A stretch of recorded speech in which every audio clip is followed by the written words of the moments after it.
Hello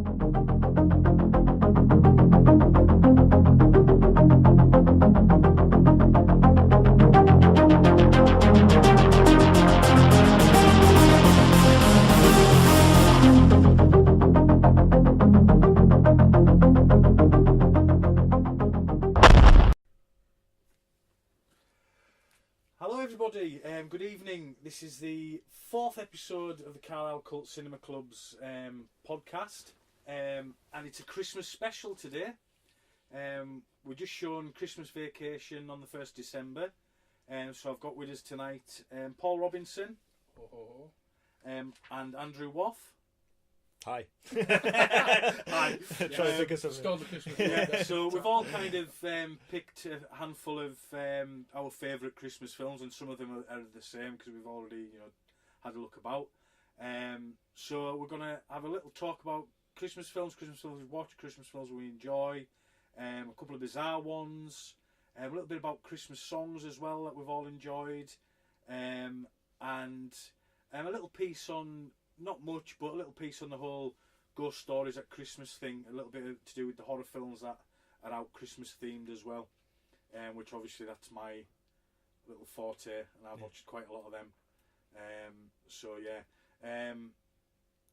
So let's kick off with our kind of favourite Christmas films, and because we watched Christmas Vacation on the big screen last week, which 1st December, absolute best night one of the best nights we've had at the Cinema Club. I think everybody thoroughly enjoyed it, especially Paul's kids who won big.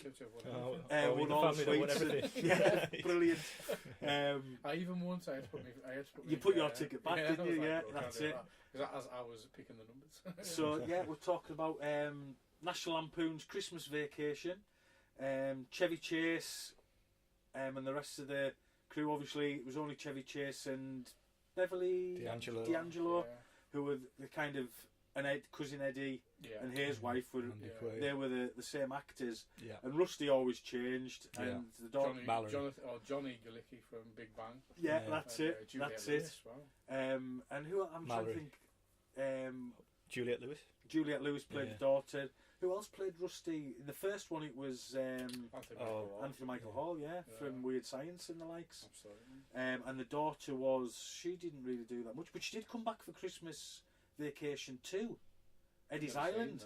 I've never seen that actually. I can remember it coming out. All right, it's poor, but all right. Kenny's never seen it. It's on our watch list. Cause it's one I watch as well. It's terrible. Yeah. You know what I mean? And is it better than Vegas Vacation? I like Vegas Vacation. I don't mind Vegas Vacation. I like the actor who plays Rusty in that, who was in Empire Records. Yeah, it was quite good. I thought he's a good little actor. Maybe I'm just judging on the others. I loved the first three so much. The first three. Vegas Vacation is definitely kind of the weakest of the. It's not Lampoons, is it? It's just Vegas Vacation. Yeah. It's just a massive. Make sure your phones are off, guys, because mine wasn't. Just a shame. But Christmas Vacation is just so funny. Everything about it. But I even think like Randy Quaid could have stole that film because Eddie, if like Chevy Chase wasn't so good in it. I think that's the pinnacle of Clark Griswold in that movie. The first one he's feeling the character. The second one, but by the third one, he's got Clark Griswold down pat. The mannerisms, it's that kiss your ass, kiss his ass. Kiss my ass. Happy Hanukkah. Just so bloody funny. Somebody sent us a link the other day. I think it was one of my friends, and it was somebody's done outside their I'd seen house. it on. They'd done the Shitters Full scene. The parked up an RV. I saw that. Yes. On Facebook, and Christmas lights everywhere. Shitters Full. Oh, the Shitters Full. How's our shitties, Sonny? Check for shitties. Funnily enough, I've got a flash drive full of Christmas songs in the car and I think there's about 2 of them. Some of them are the same songs, just repeated on as well. but I've put the whole Christmas Vacation There's a soundtrack couple of crackers on there, like Yeah. Kamelika Maka. Yeah, Spirit of Christmas, man. Yeah. it's Ray like the- Charles. Yeah, I love You when know he's what in I the mean? attic. Spirit Yeah, I of love that. Christmas. Yeah. That's the bit that kind of gives you the feels in that movie, the attic Till he bit. falls through the hole. Yeah. But it's got segments of the movie, Brilliant. sound bites from the movie running through. So every now and cool. again, I'll get the mad auntie doing the Rocket Red's glare and all that. And, Play ball. yeah, let's play ball and all that. And when she say grace and she does the Pledge of Allegiance to the flag and all, that's all on there. And like but in that one, Cousin Eddie's like straight up with his hand. Yeah, he's like, oh, well. There's a thing she says in there, and this I always had this theory before the internet and that cause she says, is Rusty still in the Navy? Yeah. And I'm like, is it? Because obviously the size of Mallory and Rusty was always the short, dark-haired one, and Mallory was always the tall, blonde-haired one. Yeah. So I used to think that on the third one, actually Rusty had gone off into the Navy, and this was a younger one that they're also called Rusty. Yeah, I know what you're saying. A mad theory that I'd come up with. Oh, man. Obviously, it wouldn't work because he would have been in the first three as well. He would just have been very young. So. Yeah. The one thing, I mean, it was John Hughes who wrote it as well. So I mean, pedigree on that is just outstanding. But there was that period of like the kind of late 80s, kind of early 90s as well, where it seemed to be the yuppies were always the foil. Yeah. Do you know what I mean? There was a lot of that in a lot of well, films, that Beethoven and stuff like it was that. like really minimal, like the house and stuff. And, Yeah.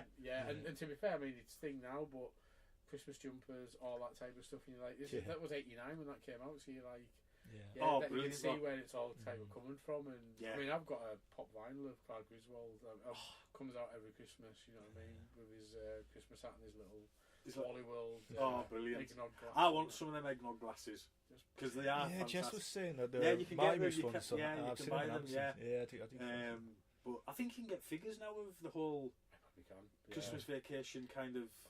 Probably, I'm sure I've seen them somewhere online, whether they're being fake or not. But you know what I mean. But did you, going off with the whole National Lampoons thing? Did you ever see the kind of the film about the National Lampoons Yes, I watched that the other week actually. on Netflix? Yeah, with the guy that created them, and then the kind of the tragic ending. No spoilers, but Yeah, well, it's how can that be? He died basically. Well, Well, yeah. nobody know. Did he kill himself or did he just fall? They reckon he just kind of slipped and fell off because that was his luck. Yeah. Right, okay. The guy who kind of created started it. National Lampoons. The funniest thing, Caddyshack, and if you look in the background of the scene, did I tell you this one? If you look in the background in Caddyshack, right? Do you know the scene where they're all having dinner? I've got to admit something. I've never seen Caddyshack. What? Never seen Paul, no! That's good. I might have seen Caddyshack is bits brilliant. of it, but I've never seen. And that's never seen. And I like the second one as well. which a lot of Oh, the people second say. one's poor, but the first I one enjoyed the is. second as well. Which is good because I used to go on a bit in the 80s, a bit of a Chevy Chase like tear. You know what I mean? There was all the stuff. I love then Chevy Chase. Funny Farm. Oh, Yeah. yeah. But Fletch Fletch, Lives, yeah. fantastic. Yeah. I didn't mind Nothing But Trouble. Do you know the one that fell on its ass with Dan Aykroyd and Demi Moore and all that? Yeah. Yeah, I Chevy like that Chase was in that. Yeah. Dan Aykroyd played loads of different. John Candy as well was in it. I quite liked Yeah. that. That was. Yeah, I like that, Well, that yeah. and Memoirs of an Invisible Man. Yeah. Yeah. That was Phil John Carpenter. Aye. Three Amigos. Three Amigos. I've got that on Blu-ray as well. Fantastic. I haven't Oh, watched that for ages. Spies Like Us. Oh, I love Spies Like Us is Brilliant. that is Dan Aykroyd and Chevy Chase. Best Yeah. special Partnership effect you'll brilliant. ever see in any movie is the when they take the pulse of the Invisible Man, Invisible Swordsman, and drop it on the sand floors. I'm like, how the fuck did you do that? It's Oh amazing. yeah. Yeah. But no, Spies Like Us, fantastic film Yeah. as well. Yeah, I And like great Spies Like Us. partnership in that. Yeah. I think those two just work well together. Like, Well, it all goes back to because well, they SNL, wrote isn't for SNL and and, they were on it, Oh. and National Yeah. Lampoons Of course, as yeah. well, Yeah. with Belushi and all the rest of them. But no, that National Lampoons film, fantastic. But there's a documentary as well, Oh right. which is worth watching. But as I was saying, Caddyshack, when you're watching the dining room scene and Oh yes. you've got Al and all that, and look at that table, Yeah. and you see the guy Doug Henney Right. passing a silver tray of cocaine, and a woman going. And it's still in the film. It's in the film in the background, man. That's Excellent. mental. Because the film was basically made on cocaine. Wow. Well, that's what that I can't remember what you call the film that we talk about him. It's on Netflix, but it's I didn't realise what a cokehead Chevy Chase was like. Completely, a complete coke thing. You can see it in his early films. He's like that. I started to think about it when I was like, all these films I've watched and enjoyed over the years, and when I watched them again, he was off his head on coke. This is why he's probably as nuts as he is now, because everyone reckons he's so much hard work. Right. Because Community was a bit of a nightmare with him, they reckon. Really. Which was seen that either. No, I've not watched Community to be fair, and I should really, because it's supposed to be excellent. And it's full of pop culture references and lots of sci-fi references. Yeah, that's it. And there's just so much out there to try and get round and see absolutely everything. You know what I mean? And one day I'll sit down and watch Community and probably love it. You know, I might hate it, but from what everybody said and what I've read, it looks funny and it probably is very funny, and it's just getting the time. Oh yeah. So there's quite a few seasons to get through as well. Well, that's it. And then I've watched them all. I've watched about plus, when we was doing this, there's a lot of revision, shall we say, watching a lot of films and reading and looking and so back to Christmas Vacation. Just so many great scenes. Because I thought it was the best kind of when I first saw it, the best kind of representation like of a stressful Christmas until. Like I probably watched The Royal Family, you know what I mean? And that episode of that, but it was just so good. I mean, again, 89 what a year, Batman, Last Crusade, you know what I mean? Die Hard, everything. It was all that year, wasn't it? But you don't get that, mind you. Next year's looking like it's going to be a good year, kind of cinematic wise. Big blockbusters, that is. I mean, the low budget stuff just kind of creeps up on you and goes, "Oh, that was quite good." But big budget wise, it's looking. You got another Star Wars. The theme song for Christmas. Dennis Waterman. The themes, the actual Christmas film at the very start with the Christmas Vacation, and I know because it's on my bloody thing. I'll tell you what. Let's have a quick look. It's Lindsay Buckingham does the Holiday Road, obviously. That's a classic. And we talked about the spirit of Christmas. And I'm just looking this up because this is the thing to do. Mavis Staples of the Staple Singers. She sang Christmas Vacation. So that's like excellent. I mean, I think I've got it about 4 or 5 times in the car. When it came on, he was like, "Oh, I thought it was a cartoon," and then he was like, "Oh, I don't want to watch this." And then it came on, he was like, "I know what it is." I was trying to explain to him, he was like, "I can't remember," and then as soon as it came on, he went, "The man with the tray." I went, yes. That tray sequence. So how fast he goes, he's insane. You know what I mean? You put that memory up on Facebook the other week with pushing it. And I just pushing him down the hill. And I just thought, why didn't he put some of that grease on it? That'd have been fun. And the thing is, he nearly knocked someone over as well. Ellie had the other sledge at the bottom of the hill, and she knocks, and he goes through her, and then she still fell off. It's brilliant. Oh man, absolute class. But I suppose a lot of the folk who were in it kind of went off and done other things. Yeah, well, Ray Romano's. I was going to say, Marie from Everybody Loves Raymond.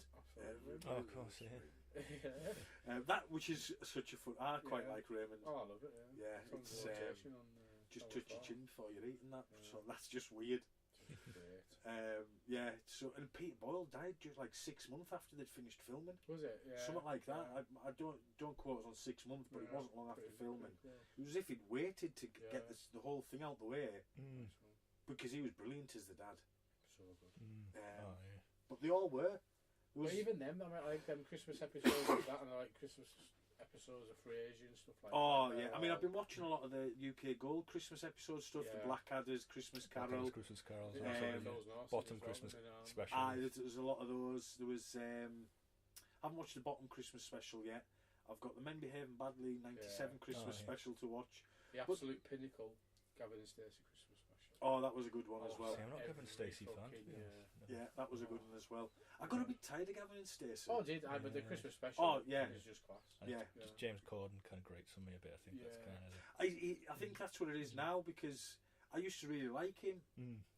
But I think if you take him in that I can separate the character, but then when you look at it again, because him and Matthew Horn just got absolutely annihilated, didn't they? Like when they've done their own show. They just that was terrible. I mean, it wasn't bad. And the Brits.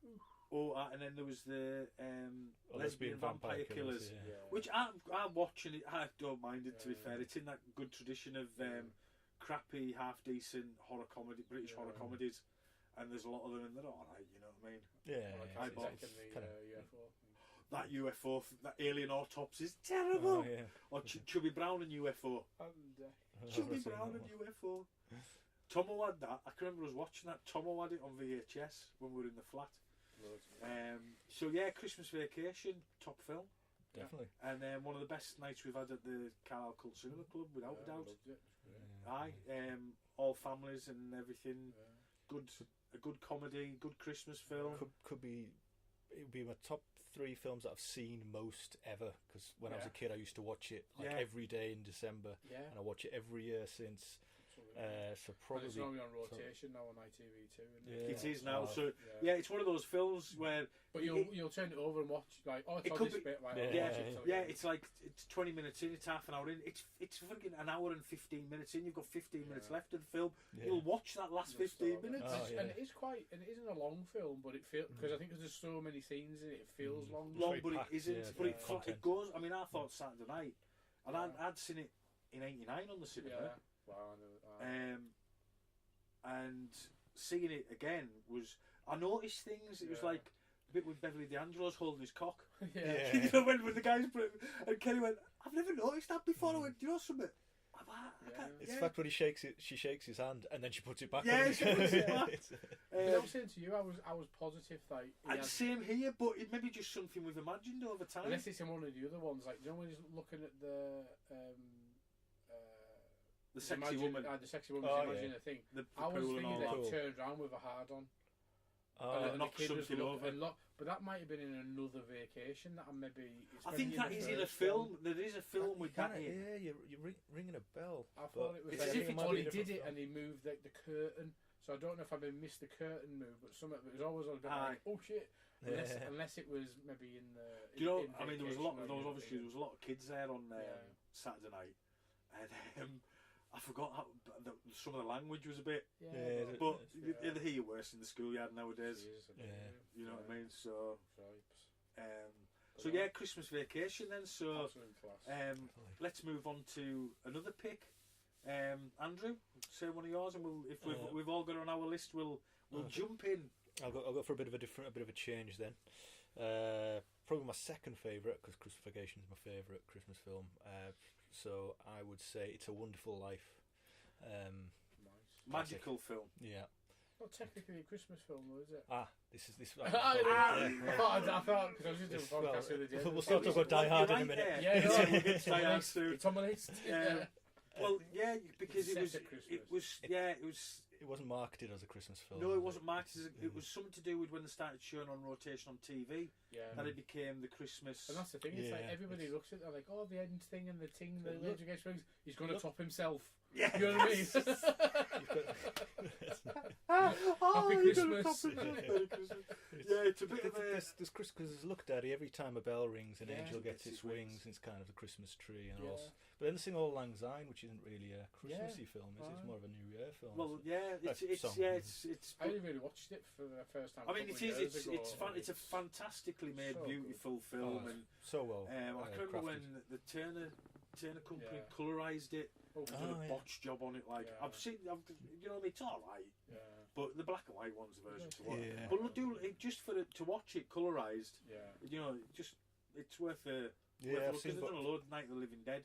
Yes, they've done that. Can you remember it was in the VHS shops in the 80s? Oh, it was ropey. I've seen some dodgy colorised. Aye. The only time I think it's properly worked is that film that they released for Remembrance Day. Oh shit, that was horrible. Sorry, it wasn't horrible, but it was freaky. Yeah. Because you're only used to seeing World War I stuff black and white, and then you see it, and you're like, Jesus, it was so. I haven't seen that myself yet. Just to see how they've colorised it so well. I think I was watching something because I had one of the radio shows or something coming up. So I mean, it's a documentary. I mean, it's all real footage. But it's written. I've got it. I bought it. Yeah. It's unnerving. It's not a Christmas film anyway. No, it's not a Christmas film, so we won't be talking about that. Mind you, there's the whole Pipes of Peace, Christmas, the playing football in the trenches. World War One. Yeah. Oh That's yes, it. of course, yeah. The Paul McCartney, their Christmas song. Yeah. Play the pipes of peace, pipes of peace. Brilliant. But no, it was, like you say, a couple of years ago I'd seen it for the first time and was, pretty blown away by it, to be honest. Yeah. Especially when it's an old film, and especially like the flashback, well, not flashbacks, but you know what I mean, where he's playing his younger self, and it's just beautifully acted and beautifully shot, and everything about it. It's a cinematic classic without a doubt, but it didn't get the love it deserved when it first came out, like a lot of cinematic classics. You know what I mean? You look at Shawshank Redemption, which is permanently rotating first and second on the IMDb. Citizen Kane, if you want to talk, Citizen Kane didn't get the appreciation when it first came out. I didn't know that. No, it was well, it was basically about a real person, wasn't it? William Randolph Hearst. Yeah, probably saw him out as well. Well, that was it, and he kind of wouldn't advertise it, and it kind of took a while for it to get its appreciation. Now it's seen as this Oscar Wilde. Oscar. Oh God, his name's gone from my head. Too many drugs in the 90s. But anyway, Orson Welles. That's it. Not even Oscar Welles. Orson Welles. If you ever get the chance, watch him in the Paul Masson champagne advert that he does. It's on YouTube. Yes. Oh, the French champagne. That's it. Oh man, so good. I think it's him. I think it's overdubbed. It's going to be overdubbed, so he's just pissing about and he's just. He's just done loads. Well, I mean, he's done the Transformers movie, didn't he? It's always just for the money. It was, you know what I mean? And it was all so he could put on plays and stuff like that. That's why he did it all. So give the man his due. You know what I mean? He was a bit of a drunken legend, to be fair, towards the end. I've got a horror film with him in called The Witching. Unicron. Wonderful Life, absolute American cinematic classic.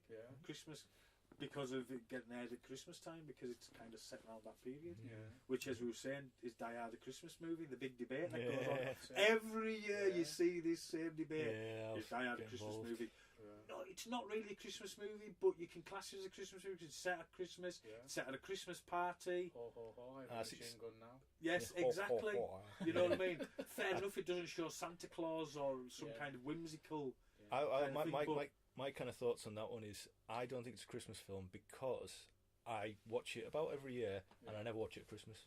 I'll watch it if it was a Christmas film, I'd only watch it in December. It is one of those films you can watch any time of the year, to be fair. Quite happily watch it in July, but I wouldn't watch Santa Claus the movie in July. But then Lethal Weapon is set at the same time. But I wouldn't say that was a Christmas movie. No, but it's set at Christmas. But it's set at Christmas, And again, there's lots of Christmas themed parts in the original Lethal Weapon. So and there's Home Alone. Is Home Alone a Christmas film? I'd say Home Alone is a Christmas film. I think it is, but I've had this argument with other people that say that it is. But we're going to do, obviously that's in Paul's. So we'll come back to that. So let's not jump it. Let's ruin your list. One of yours isn't even a Christmas film. But so I mean, what your thoughts? Because obviously it's in your top. It's I just think it's a fantastic film. It's not. I can definitely see why people would say it's not necessarily a Christmas film. I think it wasn't designed as a Christmas film because I suppose back in those days they didn't really have Christmas films. Well, 1930 was about the first kind of film set around Christmas time. Miracle 34th Street would have been one of the first biggies. Based in Toyland with Laurel and Hardy as well. That was. That was obviously a Christmas because it's based around the Nutcracker, isn't it? Babes in Toyland. So that kind of, you know what I mean. So there was knocking about. I suppose it wasn't like a franchise, like a big thing. No, they did. It's got bigger as I think it's went on. A Christmas film. It's its own industry, isn't it? Yeah.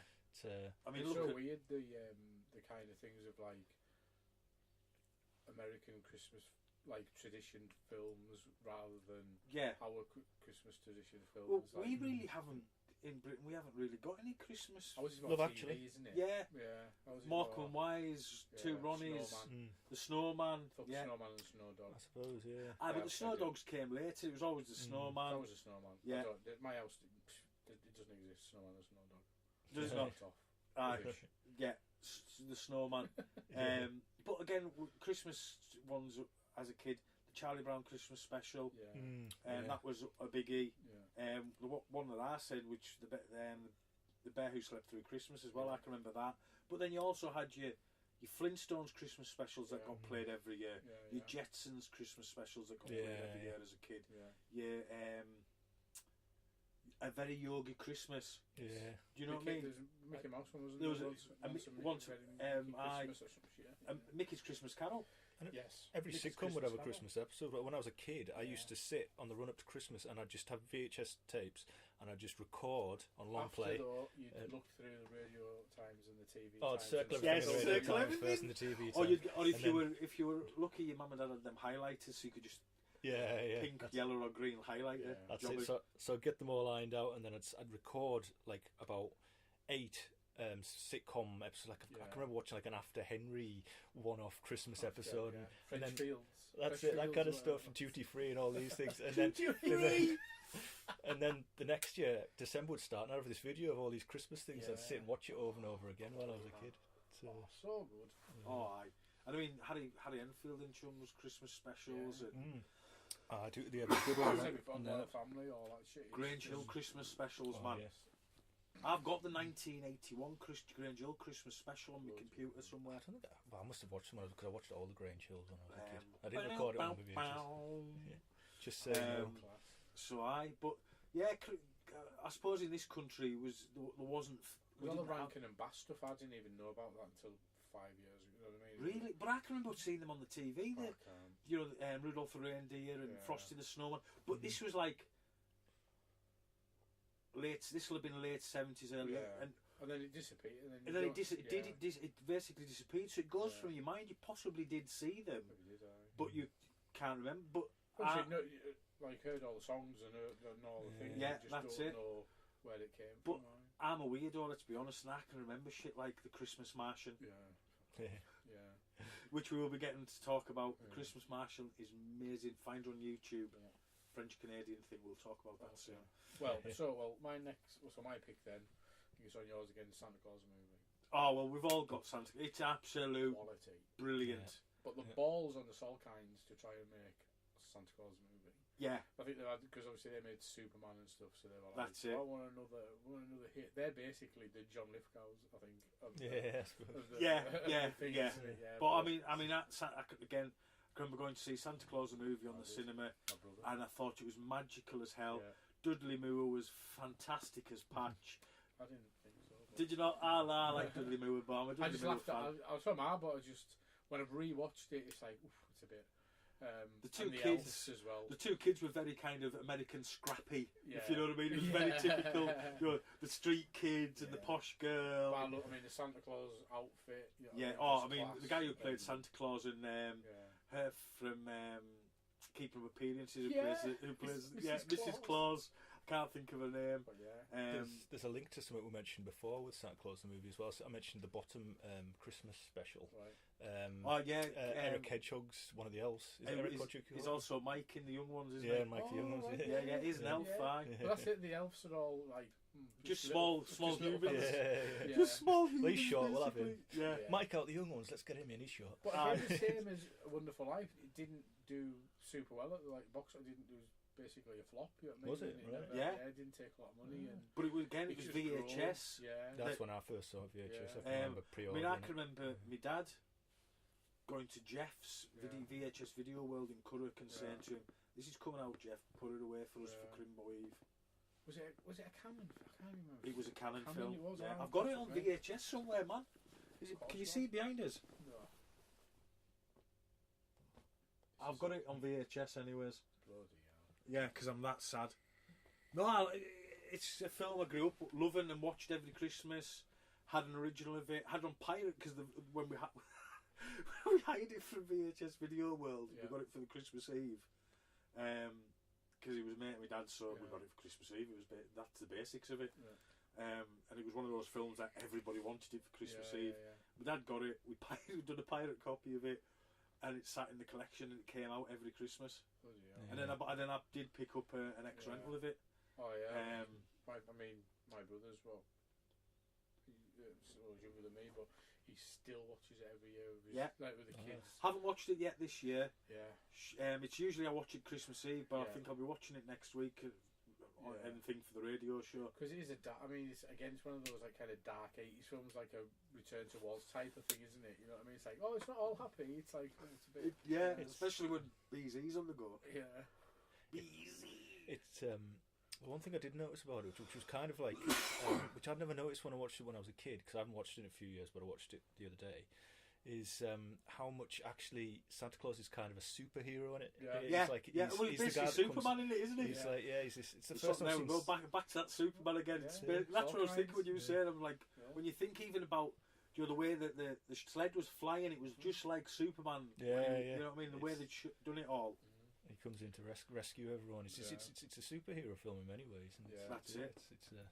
Which is an interesting way to do it. But we just watched Christmas Chronicles, haven't we? Like Christmas Chronicles. I watched that the other day as well. So good. That'll be a regular yearly watch. Because again, as Paul had said to me, he says when you watch it, it's like a remake of Santa Claus the movie. What my brother said, upgraded. Basically, it's Kurt Russell was fantastic. And we're not going to give the spoiler away for folk who've not seen it, because there is a spoiler in it. So let's not just keep that where it is, because I spoiled it for Kerry, didn't I, when I was reading the trivia on it. I went, oh, look, Kerry went, oh, cheers. So we'll keep that one. But no, Kurt Russell played a brilliant Santa, and again he went down the Elvis route a little bit for Santa. So there's that. Back to he starred in a film with Elvis where he kicked him. Did he? He was he was just a bairn. Oh right, I didn't know. Was it his first film he done as well? Right. He's so he's got a lot of links to Elvis. He's got a lot of links to Elvis. Right. So he kicked him in a film. He played him in a film. He played an evil version of him in a film, and he voiced him in a film. Because he'd done the voices for Elvis in Forrest Gump. 3,000 Miles to Graceland, he played an Elvis impersonator with Kevin Costner. Great film. Absolutely. If you've not seen 3,000 Miles to Graceland, worth watching. Heist film, Vegas heist film. Christian Slater, Kevin Costner, and Kurt Russell in one film, all playing Elvis impersonators. I'm That's sure I've seen that worth watching. You know what I mean? It is Christian Slater, isn't it? I think so. It's his eye. I think it is eye. And then obviously this Christmas Chronicles, fantastic. Absolutely fantastic.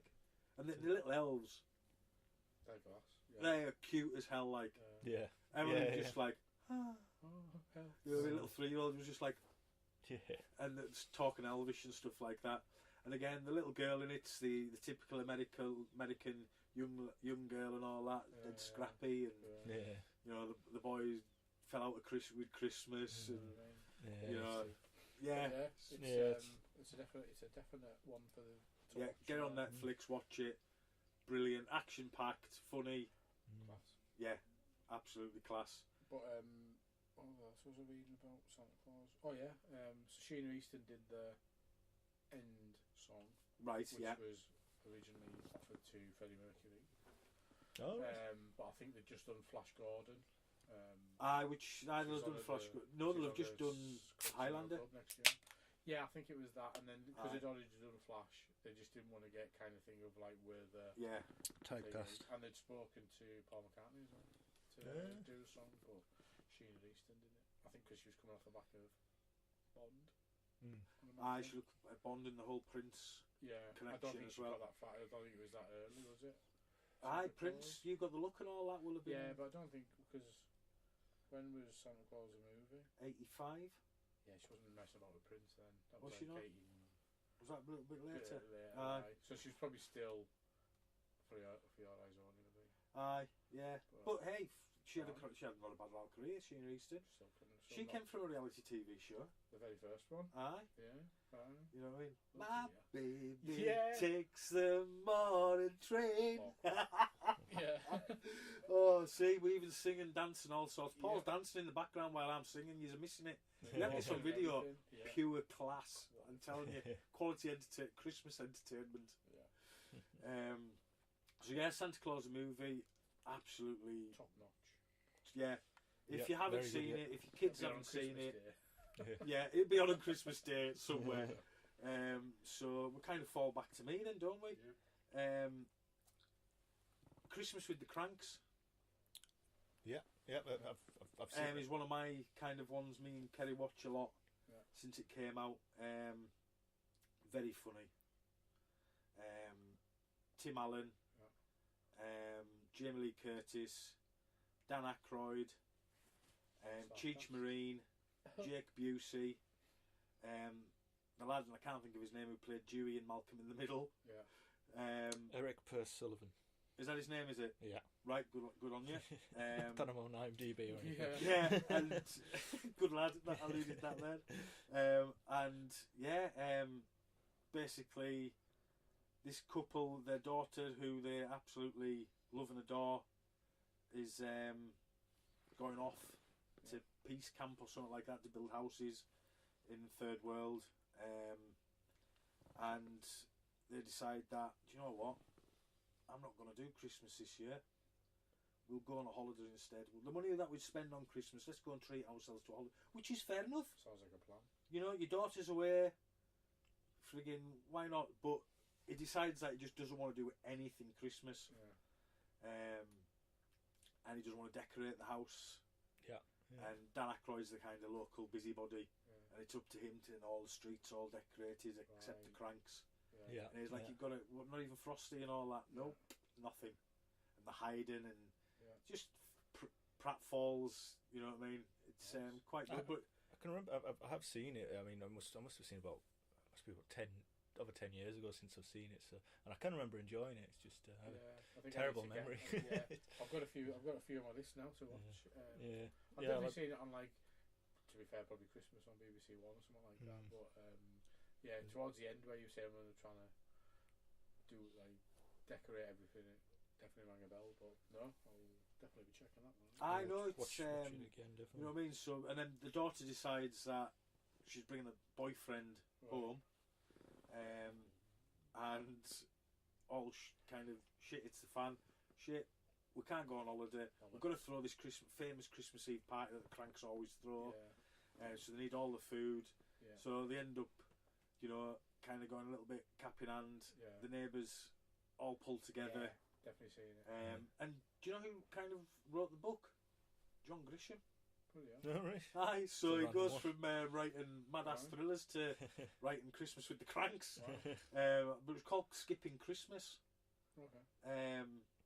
So they didn't use that title. I think Christmas with the Cranks is a better title, to be fair. I suppose Tim Allen's done a couple of the Santa Claus movies. Yeah, Santa Claus movies as well. I've never seen them, but my kids love it. Do you know something I've not seen? I've seen bits, but not them all. I've got them to watch, and I will get through them this year. I can probably tolerate them. It's when they start watching Santa Paws and shit that I want to kick the telly through the wall. Well, I mean, you going back to Dan Aykroyd and Jamie Lee Curtis, who have obviously another Trading Places. Christmas film, man, Trading Places. Oh yeah, of course. You know what I mean? It's one that folk sometimes forget about because it's not.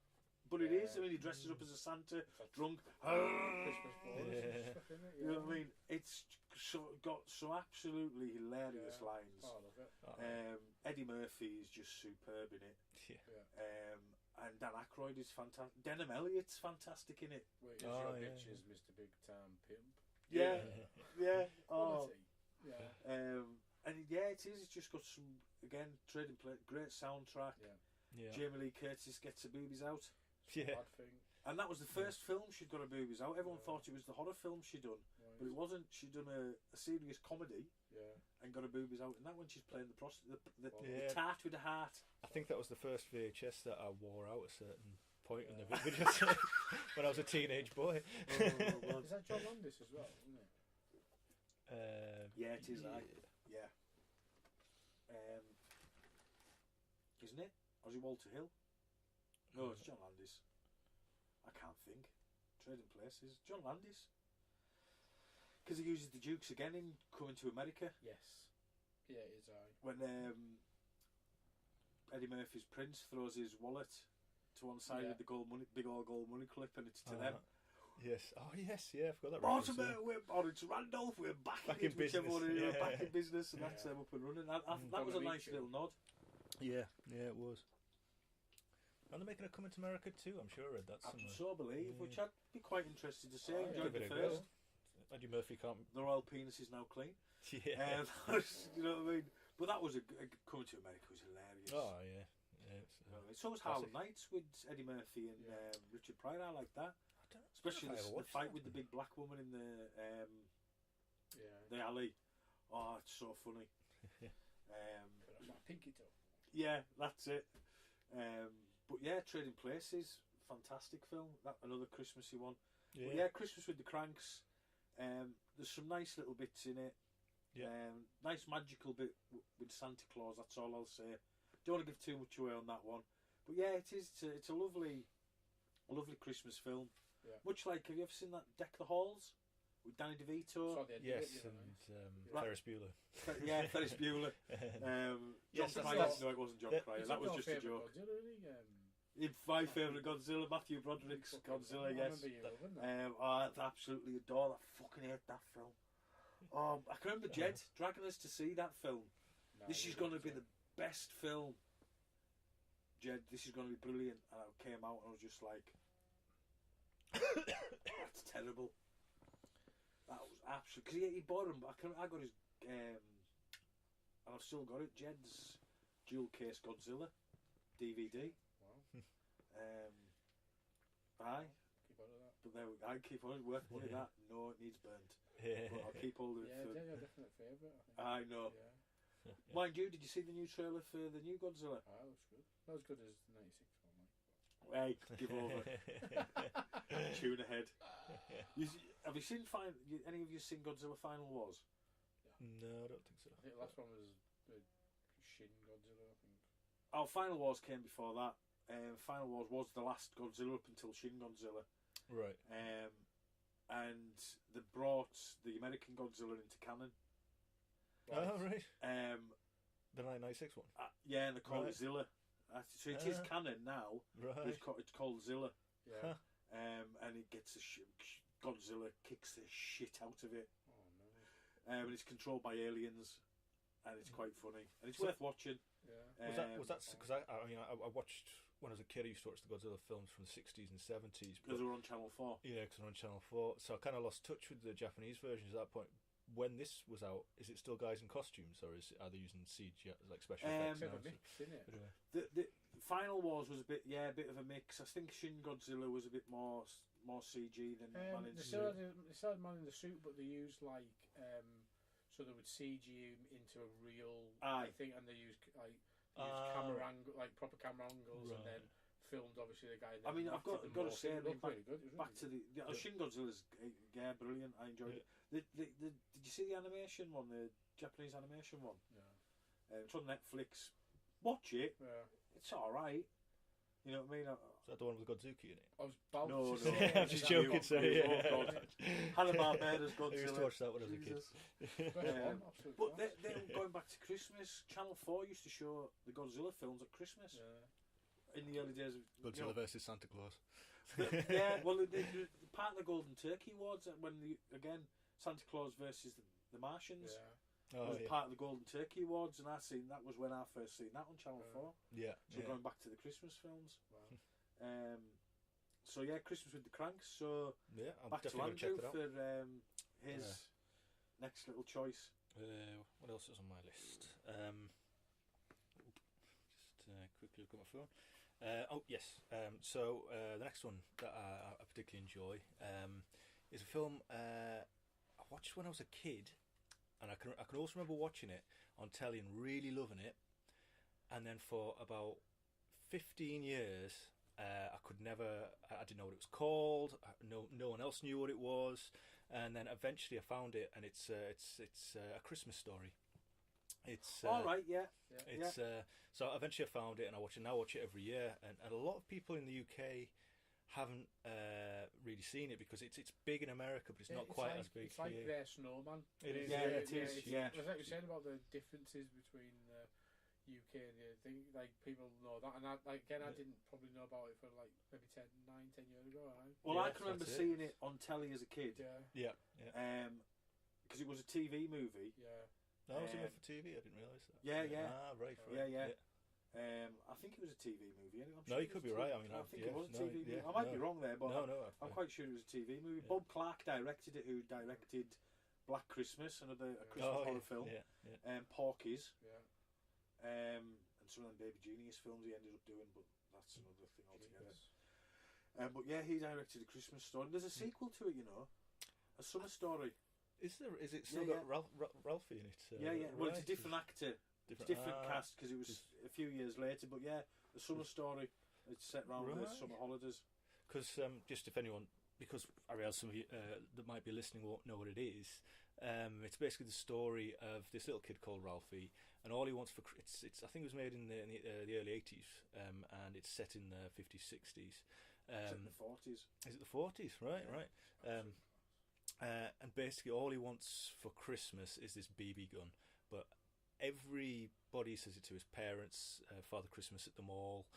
They all say the same line to him, you'll shoot your eye out. Yeah. And it's just basically a story about this little kid just trying every method that he can to get this BB gun for Christmas. And it's just really good Christmas fun. Good for kids, good for family, and My kids love it. Yeah, Did it's it? and it's the whole licking the. licking the post, the tongue getting thrown into the post and tongue stuff like that. But it's that thing of you didn't grow up in that time, but it was still. It was Still more or less kind of the same. Like when you watched it, like you watched it in the 80s, but yeah, it wasn't that far away. You know what I mean? No, That that's- type of thing. You would still done it and things transcend the done it ages. Christmas. But yeah, it was. I mean, same as kind of like Happy Days stuff like that. You know what I mean? Yeah. You watched it and be like, I can relate to this because it's not that far away. It was when he licked the pole. Yeah. There was a hidden tube, a suction tube. Oh, sucked it. Yeah, to give it. Right. I think we watched the documentary about it last year, and I think I remember hearing that. wow. Actually. So that's quite. That's Yeah. quite clever. Yeah. 1983. Yeah.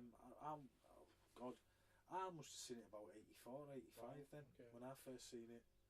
If it came out 83 in America, so we won't have seen it 83 Yeah. because we never got anything the same year as the Americans. No, I wouldn't have. So No, yeah, I we've been think I maybe watched it. 84. I'd seen it on TV. I watched Yeah, it on the been later train for coming me. back from Wales once. Yeah, that was I had it downloaded. I thought, you know what, I'll watch it now, and I was like, fuck, I love this film. Yeah. It's Because I'd heard about it so much on podcasts and stuff. Yeah. Yeah. I was like, check this out, right? But I'm sure Kerry. Kerry was like, yeah, it was all right, but yeah, but I think it was because I'd seen it when I was quite young. yeah. I think that can affect if you watch something when you're a kid, Oh, and then you watch it. You have nostalgia attached to it as well. So you really, I can remember showing someone Goonies as an adult, and I obviously loved Goonies because I grew up with Yeah. it, and them not really enjoying it, and going off, and then saying, because it's slow. Because I Yeah. think it was Mark actually. I think I'd seen something that were like, oh, watching this with the kids, and they're like, they got bored after 5 minutes, and like. Yeah, there is a bit of there's talking in it, you know what I mean? Yeah. It's not all about pirates and sloth, and you know what I mean? Well, that's Yeah. it. That's it is a setup Yeah. which you don't have nowadays. It's just action piece, action piece, action piece, action. yeah, I think it's Yeah. every with short attention 2 or spans. 3 minutes. There's got to Yeah. be some kind of action Yeah. setup Yeah. because folk nowadays, Otherwise whereas they pick we'll the sit, phone up. yeah, we'll sit and listen to someone chuntering on for 5-10 minutes before you get to the next Yeah. kind of little adventure part. But Yeah. that was us. That was us as kids. We were into all that. Yeah. Man. We were weirdos, but we Yeah. didn't know any different, did we? Nah, that's it. But everything now is like MTV cutting, isn't it? yeah, Definitely. yeah, You know what I mean? Action, action, action. Yeah. Well, we Yeah. talked about the cast before, and you were saying that Ralphie was in Iron Man. Yeah, Yeah, I think he was the producer as Yeah. well. He produced on it. Yeah. and Elf as well. He was, Yeah. he I was, mean, there was a Christmas Story 2 came straight to DVD a few years, I'm gonna. maybe about 10 years ago, Oh, maybe longer. right. Also, obviously, a complete different cast. Yeah. But I like Darren McGavin as the old man, as his dad, as the dad. Oh yeah. yes, Yeah, yeah. I It's mean- funny having his battle with the boiler in the Yeah, in the, well, in the I mean, basement. for me, Darren McGavin was always the Night Stalker, Kolchak. Yes. Aye, absolutely. And the original film, we talked a bit about them on Halloween. Oh Kolchak yes, film's brilliant. Yeah. And then the TV show, fantastic. And they should really they tried a few years ago. They done a TV show and it fell on its Yeah. ass. Right. Him from who played Lestat in Queen of the Damned was in it. Oh dear. Yeah. Townsend. Townsend, aye. Yeah. Oh, yeah. He's never had a good look, has he? Because he was supposed to be in Lord of the Rings and had to pull out. I was Aragorn, wasn't he? Um, Yeah. so yeah, but yeah, Darren McGavin, who played the daddy, was Kolchak, Cal Kolchak. Right, a bit of a link there. I between the sort of, podcasts. I had to get that in there. You know what I mean? So yeah, Christmas stuff, fantastic. Yeah, absolutely fantastic. Yeah, give it a watch. It's a definite. It's a well, it is. It's a classic, isn't it? Oh, It feels older, but yeah. Well, that's it. Now it's probably. And the weird thing is, I think I hate it when people do that movie maths. It's probably closer to the time it was set in than it actually the film is 83. now. That's 25 years ago. ago. Was made, if you made it now and did it at the same time, you'd be in the 90s. Yeah. You'd be going back to the 90s. Yeah, exactly. Scary. So just because we're old bastards. That's it. Well, this is it, isn't it? We're all getting on now. You know what I mean? I'm Absolutely. 44. What are you, Paul? 44. And Andrew's the young buck. 40 in January. See, he's just a youngster, man. He's just a boy. He's just a boy. Yeah. So back to me then. White Christmas, the classic. Bing Crosby, Danny Kaye, Rosemary Clooney, George's auntie, and Vera Ellen, and more. Just a fantastic, you know. I mean, obviously, it was a little bit of a remake of Holiday Inn. I was going to say with Fred Astaire and Bing Crosby. White Christmas was in that originally, but Bing Crosby sang White Christmas in 3 different films. Oh, so the third one? Yeah. But White Christmas, it's you know, it looks fantastic.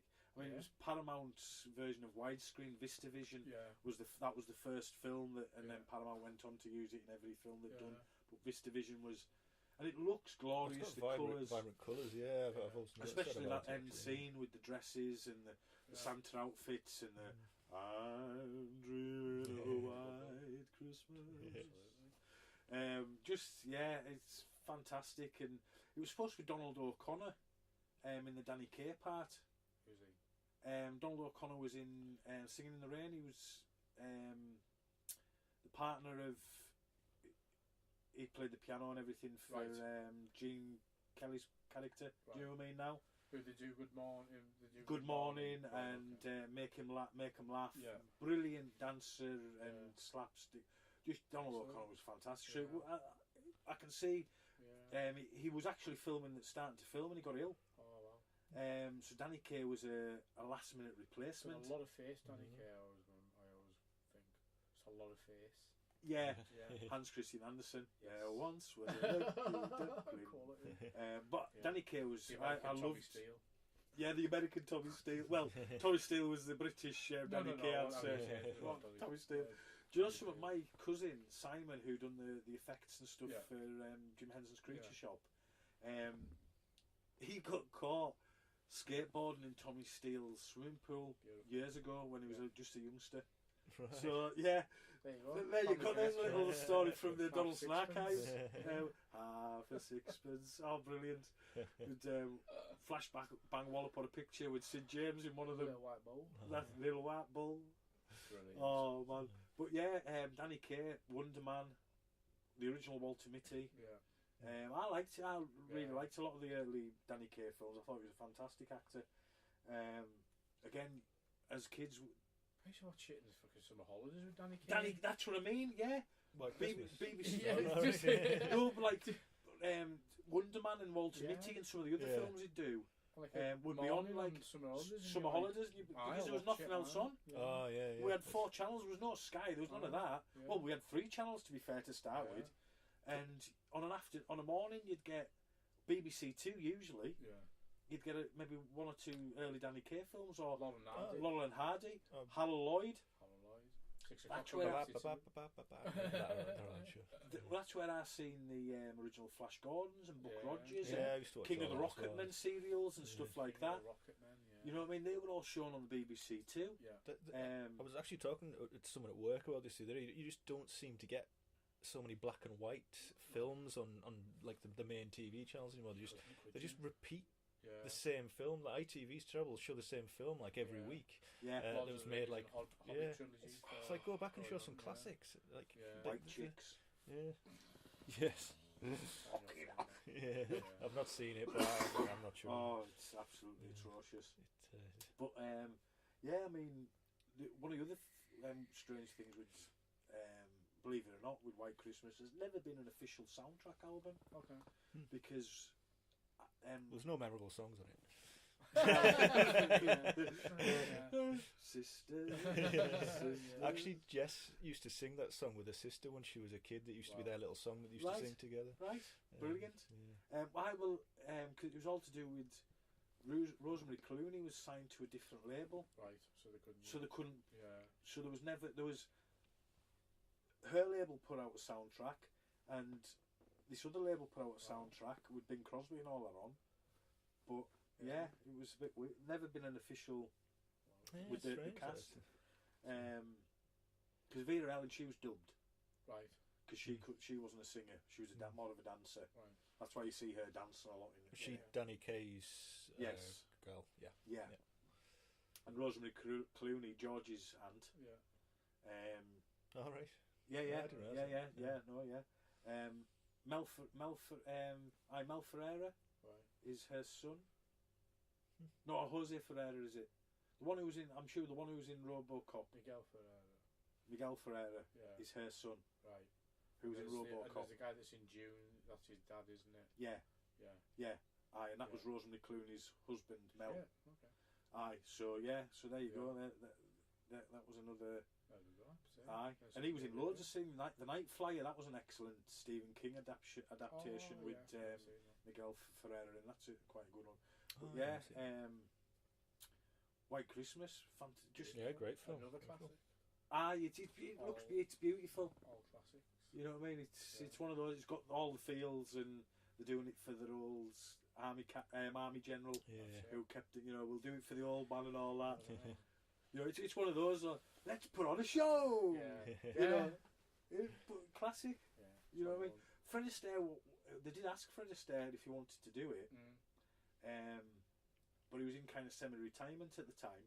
Right. And I think it was the second most popular film of the year it was released as well.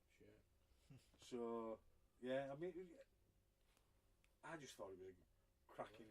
You know, and I watched it this afternoon just for tonight, really. Again. And I'll be watching it again with Kerry because it's a film to watch together. But I just needed to get it watched, so I like to refresh my memory on these things because it's a year since I last watched it. Well, yeah. And I'd Sky Plus it actually, so it was a nice crisp HD copy off Sky. So it looked like it is them red dresses. Pop. Yes. Yeah. That's it. But I mean, even then, that trailer that you showed at the cinema club, that was the stand. Like it was. The technical one, it was insane. That's it. Yeah. What did you think of this trailer reel, by the way, I showed? Oh, it was really good. It's brilliant, It's what inspired me to watch Santa Claus the movie again after not watching it for so many years. So I was like, I need to watch that again. It turns out, right, the glitch was on the trailer. Oh, so it was... Oh, right. Yeah, it was a glitch on the trailer, so I must have got... Because when I'd watched it on my laptop and on here, I must have got thinged and not noticed. Because I'm always messing about doing things and...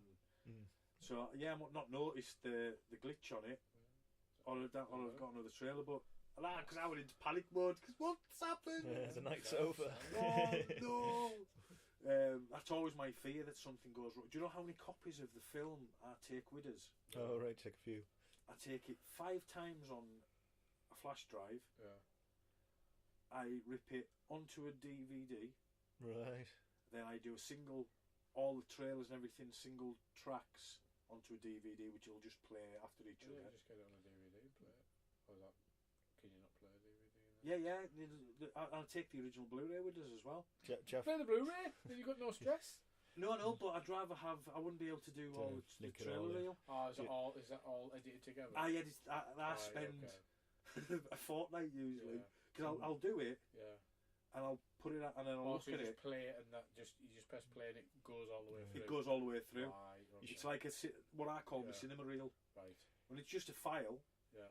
But I try and get it as in better. Well, I rip it into a 1080. Yeah. So whatever, if it's not a 1080 film, it upscales it. You know, whatever it is. Yeah. So it upscales it a little bit as well. Same with the trailers and everything like that. You should bring a script as well, and then if everything else fails, we can just get up and just perform it. It's the last resort. You get shit is full. Shit is full. That's it. That's our interpretation. But funnily enough, when we do the Star Wars screening, there's going to be a live stream to the VHS group and the likes of. Cool. So we'll probably live stream on the VHS group and the Cinema Club group at the same time, because the mayor is coming with the mask and all the full works. The mayor's coming, man. Oh, the mayor in the the mayor of VHS group. I VHS. thought you were the mayor of Carlisle. I was like, No, why's no, the mayor of Carlisle going to? No. The mayor, you know who I mean now. Okay, It's Preston Isaacs. Yes. Is known as the mayor. The mayor OB. Yeah. That's how I first met him. He's been here. He's a fantastic bloke. He's off his head completely, to be fair. If you've watched the live streams, then you understand The white mask. The comedic. The So class. fully when enough. they're smashing VHS tapes up with hammers. And did you see Yeah. the one with the wrestler last week? No, I was Oh, man. Oh yeah, well worth watching. But yeah, so where did we get to there? White Christmas. White Christmas. So yeah, as I say, showed the trailer last week with a few of the Christmas movies. We had a little bit of a glitch and I went into panic mode. I can't remember what even when the glitch was on. Santa Claus the movie. Oh, was it? Okay. Yeah. But I'm pleased that give you the. Yeah, I think it was the glitch. I just felt I needed more. Oh, that's it, after the glitch. So I'm going to have to see the end of this. I can't see the end of the trailer. That's it. So we're going whipping back to Andrew. I've only done one. Oh yeah. Sorry, Paul. It's alright, you know. Home Alone. Little Macaulay Culkin. Yeah. I got free tickets to see that at the Lonsdale. Weirdly, that's one of the things. I can remember you could go and see it if you took a toy, and that was a thing to get and see. It was in the national newspapers, wasn't it? Yeah. You took a voucher from the national Because newspaper. it hadn't blew up at that point, so they're just like, let's get people in. Promote So it. bring a toy, get a free entrance. Just any toy. They went to. It was for the charity, wasn't it? Yeah. Yeah, they went to like. Oh, kids you give it to the you give it charity. to the charity, Right. yeah. Oh yeah, sorry, I just Right. No, it was given to kids who were underprivileged. Oh, that's a good promotion. That's a good idea. Yeah, it was basically that Toys for Christmas kind of thing, wasn't it? But Yeah. back then, and I went to the London. We were probably in the same bloody show To be then. fair, Yeah. I saw it a few times. Actually. Yeah, but whatever happened to stuff like that at the cinema? By the way, I think so. You know what I mean? You're not going to get on a big Speed. chain like View, I suppose. Speed was when there was tickets for Speed as well, and there was a cock up on that, and I can't remember what it was now. But Die Hard with a Vengeance. Yeah, that was it. That was another one. Yeah. But they don't seem to do these where you'd get tokens from a newspaper and I can't see it. and you'd look, Carlisle Lonsdale, Jesus Christ. My mum used to just win them on CFM. Brilliant. I was like, free tickets, pal. Yeah. Oh, fantastic. But yeah, Home Alone, I think, perfect Christmas film. Brilliant. Which was a remake of a French film. Zootala. Yeah, and there was a recent one that done it as well. Did you see that Home Alone Christmas reunion I'd put up on the group the other night? Yeah, I'd seen it. Yeah, I think it had been on maybe last Christmas actually. Right. But The first time I'd just seen mad, it, and it was just yeah. like, that's funny as fuck. oh my god, You know what I mean? good. And it managed to get them all as well. Yeah. Oh man. Because it was Macaulay Culkin who'd made it, Yeah. So he'd managed to get everybody involved, which I thought, which was great. Yeah.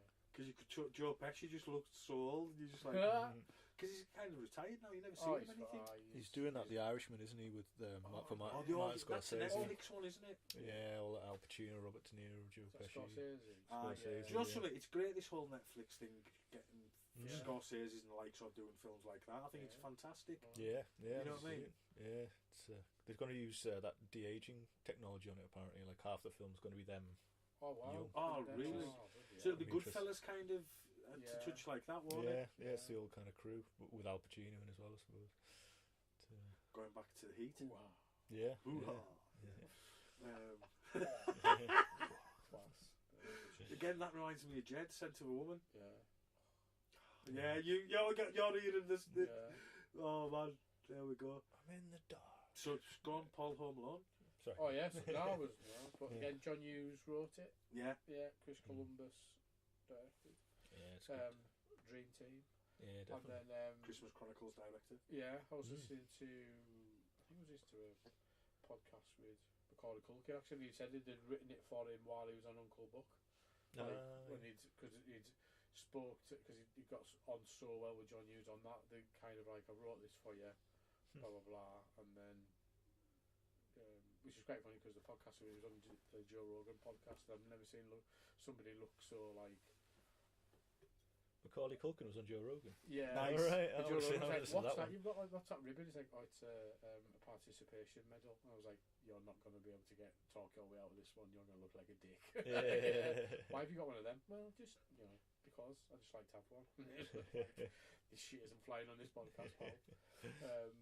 But yeah, so it my part was especially really fun, but Uncle Buck as well. Oh, well, that's kind of set around Christmas as well, Yeah, isn't it? Uncle Buck, when you think about it. Yeah. It's a while since I've seen it, but yeah.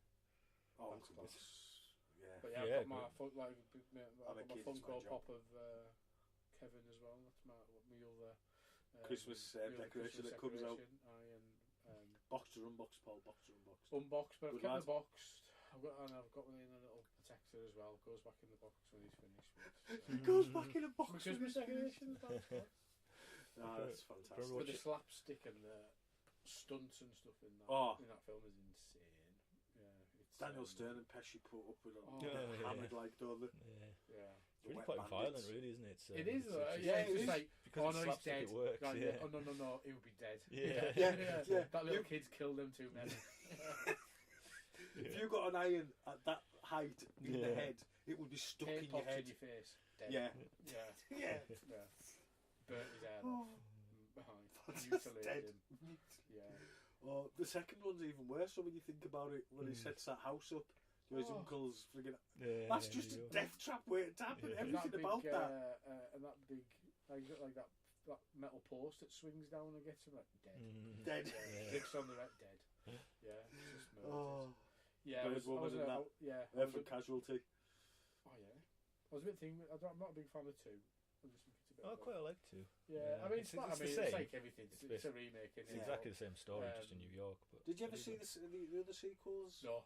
I Oh, stopped at no, 2 no. as well. Yeah. The third one. That's his little brother, isn't it? On the No, third it's one. not. It's not Kevin. Yeah, but it's his little brother, though, isn't he? No, The main no. character? Oh, I thought his real life brother, somebody else Culkin. No, not in the right, third no. one. No, Kieran Culkin. Kieran Culkin. So- Not in right, the third one. Dreamt that. There's 5 or 6 of the fuckers. And There's one with dogs. I think it's called like Dogs Alone or something like that. There's a Gnome Alone. Look who's Yeah. on now. Gnome Alone. I've seen that knocking about. Yeah, the third one, kid, and he's got some kind of chip that these spies are looking for. And he takes it. It's all right. That guy with his eyes closed from French Stewart. Yeah, from Third Rock from the Sun. That's it. Yeah, it's quite funny. It is what it is. It's not Home Alone. Is it set at Christmas? It's set at Christmas. Right, It's yeah, all so snowy it's and got to stuff be like Home that. Alone, isn't it? Yeah. I've seen there was a fourth one as well, where it was Kevin and his mum and dad had split up. Oh, shit. Yeah, and I wasn't. Yeah. Was that But still is that Macaulay s- Culkin? No, No. it was somebody else. No. Is that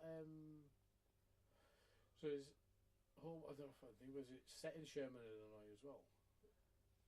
Home Alone. Is it set in the John Hughes? I think is it? I don't know. No, Yeah, it I can't don't be know. because no, I Or don't know. is it Chicago? Chicago, I think it is. Illinois. I don't know. I thought it was part of the same. I don't know. I don't know.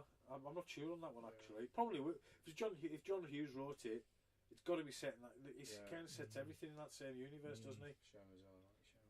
That's it, Sherman, Illinois. Do you know what I found out? There's no fucking Sherman, Illinois. Yeah. Brilliant. They're doing a reboot of that, aren't they? Yeah. It's Quality. filming January. Yeah. Can't wait. Can't wait for that. But yeah, it's There was a Russell Brand sketch. I can remember where he was saying that he was doing a film with Mila Kunis, yeah. and he said, and I said, I just met her, and then she was like, my boyfriend Max coming round, and I went, oh yeah, no bother, just send him into my trailer, and he came and he said, it wasn't Mac, it was fucking Macaulay Culkin. Who's he trying to kid, Mac? It's Macaulay. Your name is Macaulay fucking Culkin. I know. Called all like all generation of kids called Macaulay. Yeah, because that's of it. that. Yeah. I mean, he was the golden child, wasn't he? Really. Oh yeah. Whatever he touched was, and then he just started. My Did you ever see The Good Son? Where he played the bad child. No. Oh, He was a little murderer. What's the Good part? band. Yeah. What's the? Oh, is that with Elijah Wood? Yes. Yeah. I think that was more to do with the James Bulger stuff, wasn't it? It was. Yeah. But he done that Party Monster. That's supposed to be quite Yeah, good. I haven't seen that. My girl.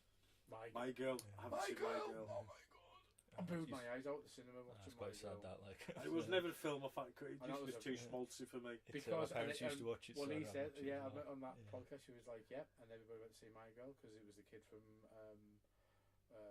Home Alone was in it, so everybody took the kids, and he dies at the end. And I crushed her. It's like, do some research. It's like people let lots of kids watch Watership Down at Christmas, Easter. Like, I can't believe how violent this is. It's Watership Down. It's brilliant. But they've cut it to ribbons, haven't they? They've just toned it down. Yeah, just because they've got it's got rabbits in it at Easter. They just got, will you watch this? Do you watch this cartoon? Kids, and they're like, why are all these rabbits dying? Why not killing each other? Life's unfair sometimes, watch it. There's a remake of that, isn't there? It's not coming on at Christmas, but they've toned it right down, haven't they? Which is just a big shame, really. And there's no Bright Eyes. Right. You know what I mean? That's quite an iconic song, really. Yeah, there's no Art Garfunkel singing Bright Eyes. So didn't the guy at Westlife come out? Sam Smith instead. I assume he's doing the song. Sam Smith. He's doing the song. So the song is in he's it? doing a song for Watership. Oh, right. Yeah. I thought you were taking the piss there. Shit. The guy of Westlife did do a cover of Bright Eyes, didn't he? Or did I dream that? Which is the one that was it Westlife, or was it the guy that died out of Boyzone? Stephen Gately. Just found dead, wasn't he? You remember we met him, didn't we? Remember meeting? The Pagoda. Pagoda, that's it. Yeah, there were. Do you know something? There were a bunch of absolute arrogant tossers. Really? All that were interesting was where could they find girls? Yeah, would you not be? Well, I bet he wasn't. Why were we boy bands? What were we Pagoda for? Well, we were with Clive's, so we could get girls. Yeah, sorry, I forget. Yeah, they just had more access to. Yeah, they were just better looking than us. Yeah, we were backstage. Yeah, they were a band. Yeah, that was it. Backstage in the restaurant with Clive. And 911 before there were 911. Yeah. Who's next? I think it's me. I was just looking to see who covered Bright Eyes. Hold on, right. Back in the room. Okay, so this one's kind of it's a somewhat guilty pleasure, as it's a bit of a rom-com, and I don't mind a rom-com every now and again. And it's one that I've just got into in the last few years, and it's The Holiday. Yeah. Do you know something? I've seen bits of it, but I never fancied it. I've never seen it. I've seen things about there's a cottage up for sale that inspired The Holiday. Girls talking about that. Yeah, it's Kate Winslet sits idyllic cottage, I would imagine. Right. I mean, is this Jess was brought you into liking this film? No, it was a friend. She recommended it, and she said it was always her Christmas film. I thought, well, I'll give it a go. And I like it. I mean, it's funny. It's a rom-com, but yeah, really, it's basically you've got Cameron Diaz, and she does a house. She lives in LA. They do a swap, don't they? House swap with Kate Winslet, who's living outside London somewhere, and it's just Cameron Diaz ends up with Jude Law, and Kate Winslet ends up with Jack Black. And it's a nice little rom-com. It's got a happy ending. It's set at Christmas. The skip Christmas Day is my only criticism of it. Because skip Christmas Day, the day after Christmas. It's weird. It's weird. Boxing Day. Yeah, Boxing Day. Oh yeah. There's just this big build-up of like, they're getting together and this is happening, and it's Christmas Eve, which is kind of touched on, and then suddenly it's after Christmas, and I'm like, well, it's a Christmas film, it should really kind of have a bit of you thought Christmas Day had them waking up on Christmas morning in front of the fire after just doing whatever they've just done on Christmas Eve. Exactly, yeah. I did think it was oversight, but yeah, guilty pleasure. Talking rom-coms, kind of holiday, I suppose, based around Christmas. Serendipity, John Cusack and I know that from Underworld. I've never seen it. Kate Beckinsale. That's not a bad. Again, it's set round. It's not a Christmas, so I wouldn't have. But it's set round Christmas. I love a bit of John Cusack as well. I know. It's not a bad. It's one I don't mind watching. Kerry thinks it's a bit too schmaltzy, like, but you've got to love John Cusack. I don't mind it, like. Yeah. I'm trying to think. There's a few decent actors in it. I do love a bit of John Cusack. You're talking about weirdly, I was looking on my Fire Stick yesterday. And it was suggested actually as a Christmas movie. So, I know it's set round. It's not a. Yeah. I wouldn't call it a Christmas film as such, but it is set around Christmas and does involve. There's a lot of weird coincidence. Basically he meets this John Cusack meets Kate Beckinsale while they're trying to buy a pair of gloves, and they both pick the same set of gloves up to buy. I think I might have caught Jess watching this. And then she writes, Love in the Time of Cholera. She writes her name and address in it, a number, then puts in a book. Yeah. Then hands into a book thing, and she's like, "If you find this, then we're meant to be." Yeah. So, it's hard work, isn't it? Years and years and years later, they end up. You know what I mean? Just as he's getting married, and we're supposed to get married Christmas Day or something like that. So it's a bit. Who plans getting married on Christmas Day? That's insanity. Christmas Day or Christmas Eve, getting married, something like that. Yeah. But it's not a bad little rom-com, to be fair. So back to you with the holiday, anyways. Well, I suppose not a lot to say about it. It's a newish film. It's just, I mean, it may be one of these films that I've only watched it the last couple of years. I think 2-3 years I've got into it, and it's pushed some films off my list that I've been watching for years. But I've just really enjoyed it the last couple of years. Push Love Actually off it. Well, Love Actually is a funny one, actually, because again, that's a film that I never liked. I watched it twice. She got married, isn't it? No. Well, basically, an ex-girlfriend of mine tried to get me to like it 10 years ago, and I watched it. You will like it. I didn't like it. And then when I got together with Jess, she got me to watch it, and I tried to watch it, and I still didn't like it. Yeah. But then this year, I sat down and I said, right, I'm going to see what the fuss is, and I sat and watched it for a third time, and I enjoyed it. Right. Suddenly, I think I got it. I don't mind Richard Curtis. I think he's. I think About Time that you made a few years ago with. Cry Like a Baby. It's one of the saddest films I've ever seen. I haven't watched that yet. It's so is it good, is it? Really sad. Paul, you're looking a bit destroyed there, mate. It's good. Yeah, very time travel. It's I've not another score. I tried to get round. Just I've got time to see everything, have you? The time travel makes no sense whatsoever. But you've got to suspend belief on that and just go with the stuff, go with the flow.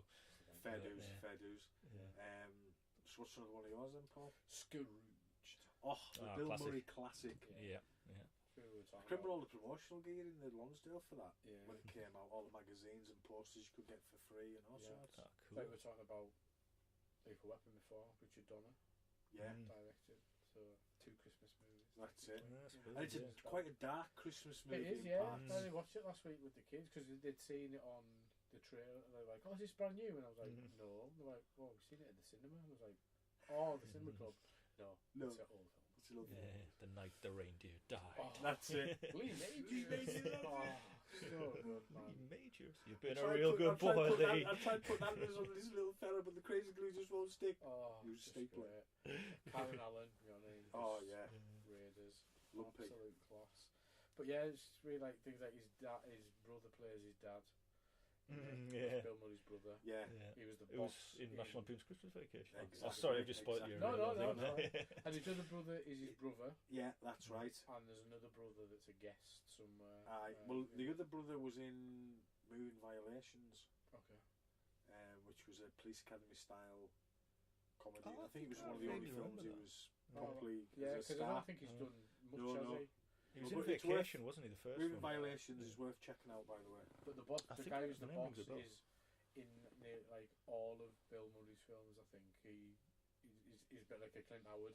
He's in all of them, but I never really noticed him. But then when you watch it, when you actually know who he is, you're like, oh, he's absolute double of him. They all got attaching. You're like, oh shit, it's his fine. But I didn't realise his real brother in Scrooge was his real brother. Well, he's in Caddyshack as well. Yeah. He plays the guy who runs the caddies in Caddyshack. Right. With Bill Murray playing Carl the gardener. Lucy. Yeah. The greenskeeper. Yeah. So. But again, Scrooge is one I will definitely watch every year. Oh yeah. Danny Elfman's score. Yeah. I was looking for it the other day. I couldn't find it, but just the theme and everything. It's La la la la who la plays la. who plays the what's the Ghost of Christmas? Cousin. Yeah, Yeah. she's hilarious. Yeah. And what's his name from Dynasty? Who's his boss? Yeah. Yeah. Oh, And yeah. the makeup's brilliant. Yeah. Oh yes, yeah. I played Blake Carrington. Yes, Carrington, yeah. aye. Yeah. Was it Robert Mitchum as well? No, wasn't it? I Robert Mitchum. Mitchum, I was Yeah. like, oh god, I always forget when he kicks that cat. He's absolutely brilliant. Yeah, it just you get so many funny parts and Yeah. bits in it. And Bobcat Goldthwait. Oh, Took yeah. my brilliant. baby daughter with her. He's just Hello, brilliant. I really enjoy Oh. Bobcat Goldthwait's fantastic. Yeah. I like all his stuff he's been directing as well. Yeah. Oh, Shakes the Clown. Watch Shakes the Clown is a dark, disturbing movie, Right. but funny as well with it. Yeah. He directed it, was in it, and he done a one about wanking a dog off as well. As you know. The whole film. It was about. I can't remember the name of the film, but one of his early films. It was after Shakes the Clown, about this lass who years ago, when she was younger, had wanked a dog off for a bet, Yeah. and it comes back to haunt her. I know it's a bizarre concept for a film. I can't remember what the name of the film was, but yeah. And obviously he worked a lot with Robin Williams in it. Yeah, him best were mates. best Yeah. mates. Aye. So they worked a lot together, especially in the. Was The it latter Dexter part. Smoochie? Was that his?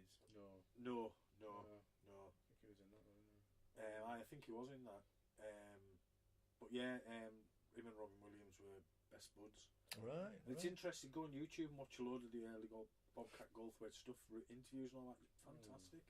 Does he talk like that? Like No, normally, no. Right. That was just That's his his. character. I did it. That was his stand-up. and then Right. if you watch it, I mean, because obviously it's a joke, a bit of a joke in Police Academy, but Yeah. if you watch him, it's almost like Andy Kaufman, where people are like laughing uncomfortably at him, Kind but then they kind of get it and then they're into it. But Yeah. he's so fucking good, and his stand-up's brilliant. Yeah. So Oh good. yeah. Just go on YouTube and I'll have to check that absolutely out, actually, fantastic stuff. He's just done a new show. Bobcat Goldthwait's like mysteries kind Yeah, of. he did Chasing Bigfoot, didn't he? Aye. There was one with that, and then because he's big into like Bigfoot. I was just on this show and I've watched the first Yeah. couple of episodes and it's quite enjoyable. Right. It's like an anthology thing, different stories each week. What's that called again? But it's got his name in the title. Just go on IMDb right. and Bobcat Goldthwait, it'll come up. It's worth checking out anyways because I watched the first couple and quite good. So sorry, back to Scrooge, Paul. No, we just let's say it didn't really do a massive box office, but again, it's one of them things that's That grown grew. and grown. Yeah, and and it's I know it's seen as a bit of an old people watch it, but as an alternative Christmas movie. Yeah. You know what I mean, so completely. but yeah, it's just I mean, like I say, Richard Donner, Superman the movie. You know what I mean? Where'd you go from Superman the movie? That's Yeah. it. But it was a massive budgeted film as well, wasn't Yeah, it? you can say. it's I think funny, the isn't it? guy who did the effects did Beetlejuice next, I think, and got, Right. Oh, yeah, I Maybe can an see that Oscar when you for say that. it. Yeah. Yeah. Or he got, I think he got an Oscar for. No, I don't think it was for Scrooge. It must be for Especially when you Beetlejuice. see that scene where he's going into the insane asylum where that kid's in that the kind of bendy rooms. That's kind of quite that kind of style. Yeah, he's dark. I mean, pretty dark as well. Aye. With the kid Burton. Yeah. Yeah. Just brilliant. Again, another one I watched on VHS, and maybe I did it off the TV and watched it over and over and over and over again. Yeah, me too. Again, I can remember going to see it at the Lonsdale. Yeah. Thought it was hilarious, and I had a load of promotional stuff, posters picked up at the Lonsdale and things like that. But yeah, but I mean, Christmas and the kind of darkness. I mean, obviously Scrooge, the whole Christmas Carol kind of take, which has been done so many times. Muppets Christmas Carol. Yeah. The one with Alistair Sim, which is, I think that's Patrick Stewart one's good. It's a TV movie one. Right. I tend to watch that like when it's on every Christmas. I like the 1951 one with Alistair Sim. That's good. Yeah, I like that's one of my favourites. And then obviously Mickey's Christmas Carol we've mentioned. Yeah. And Blackadder's Christmas Carol. Blackadder's Christmas Carol got mentioned earlier on. What's the Albert Finney one? Bit Yeah. one, Yeah. but, Yeah. No, the Patrick Stewart one's pretty good. It was the man who Richard E. invented Christmas. It's on Netflix at the minute with Dan Stevens. Oh yeah, about, yeah. It's all which is about Charles Dickens. writing it. Yeah, so it like kind of Christmas feeds Carol. into the story. Because like Christmas Carol, basically Christmas was wasn't really a thing. No, Christmas, blah blah blah. Kind of invented. He kind of created Christmas, didn't he? In a way, Charles Dickens. Coca-Cola obviously supposedly created Santa Claus, but that's the other thing. The modern kind The of modern look, the modern look of him, yeah. yeah. I don't know all the ins and outs on there, but I'm sure I'm not going to go into it. But yeah, so Nice, yeah. But no, another one to definitely watch if you haven't. Yeah. But if you haven't seen it, but, yeah. Classic. But as I was saying there, the darkness of Christmas, a lot of there's a lot of horror films, Christmas horror films and stuff like that, which leads into my next choice, which was a more recent one, 2015, Krampus. Oh, yes. Which was the same director as Trick or Treat, with Sam. Yeah, Spin it of Halloween. Yeah. Doing the new Godzilla Michael film, Doty, who's doing.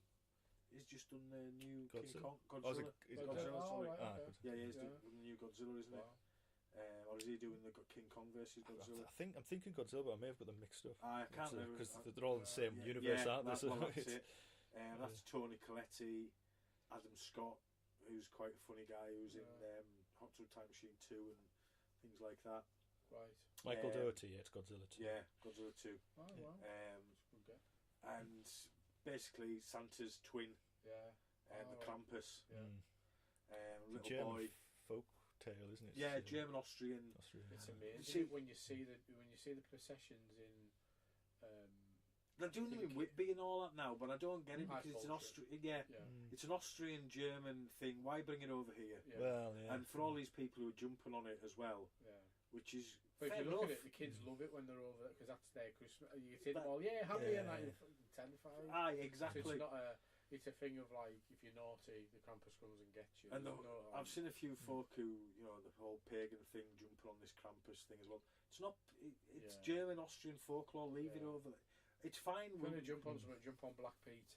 See if you can get away with that. That's it. That's it. Unbelievable.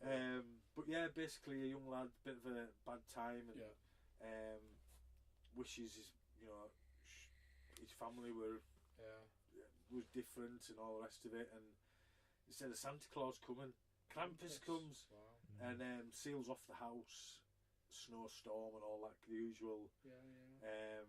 And it's the Austrian grandma who's faced Krampus once before.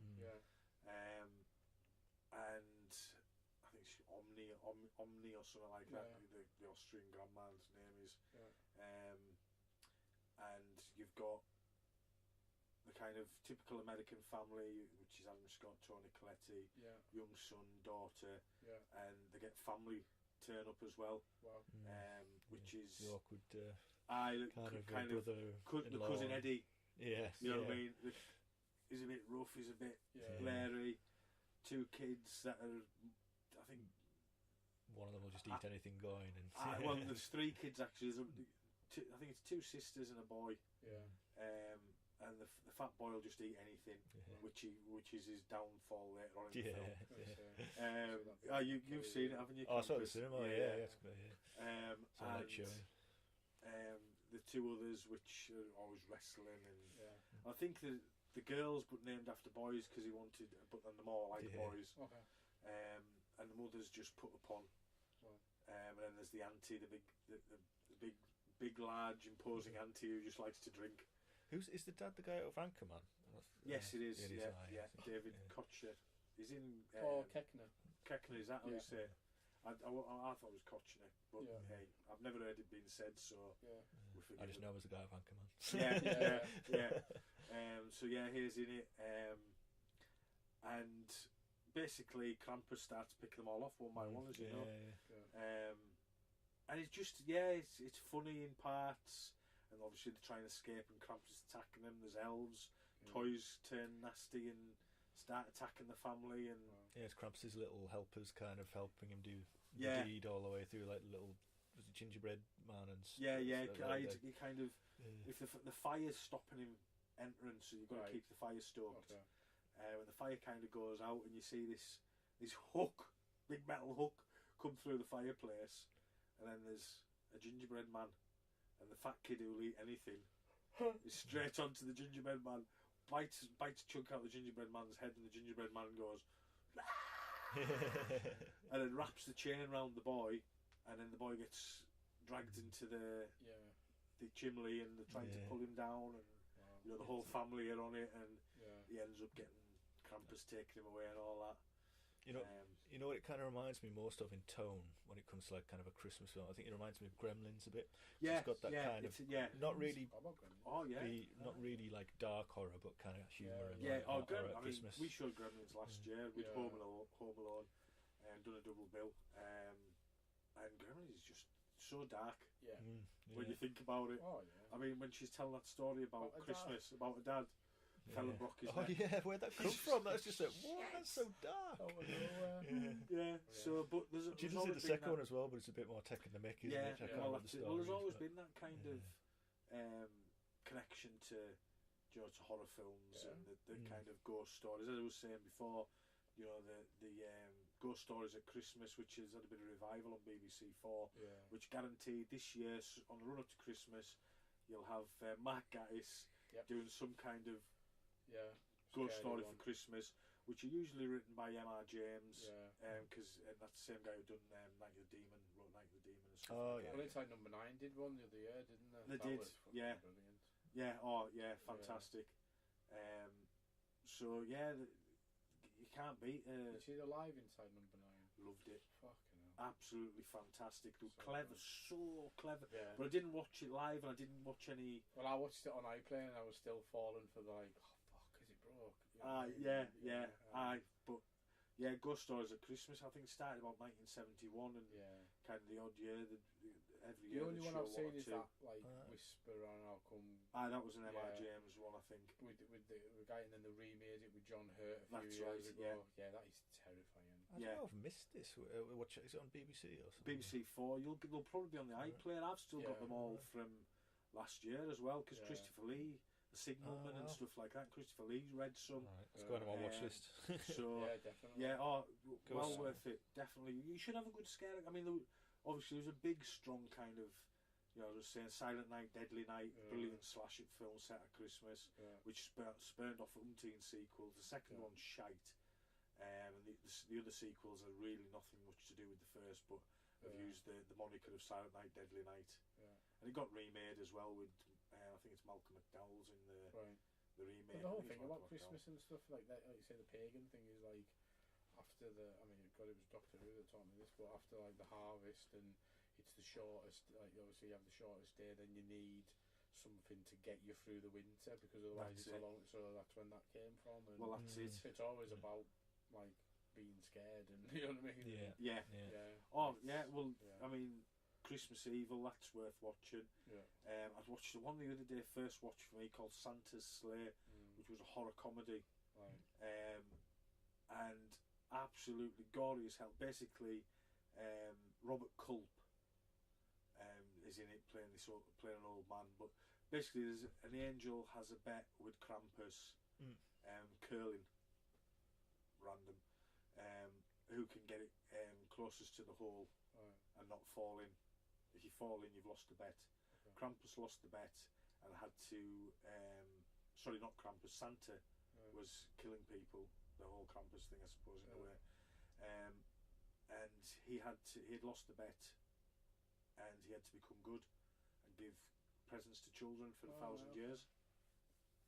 So the 1,000 years is up, so Santa slays, and he's played. Most of the main cast are Jewish. Even Santa's played by a Jewish bloke. Fran Drescher's in it. James Caan's in it. Sonny. But he's not in it very long. To be fair, it's kind of a Scream. A load of famous people getting murdered in the first kind of sequence type of thing, and it's Fran Drescher and. Because what's that? The one where there's the wild Santas in it, is it? Rare Exports. That's a weird film. That was excellent. Yeah, it's good though. That was one of my favourites. I need to watch that again, actually. Yeah. I forgot that. Same young lad who ended up in that Big Game with Samuel L. Jackson. Brilliant. The Icelandic lad. Yeah, that's who's in Rare Exports. Oh, right, okay. He was really good. Yeah, he is. He's an excellent little actor, to be fair. But Rare Exports, Hunting Wild Santas. And going on that, Trollhunter.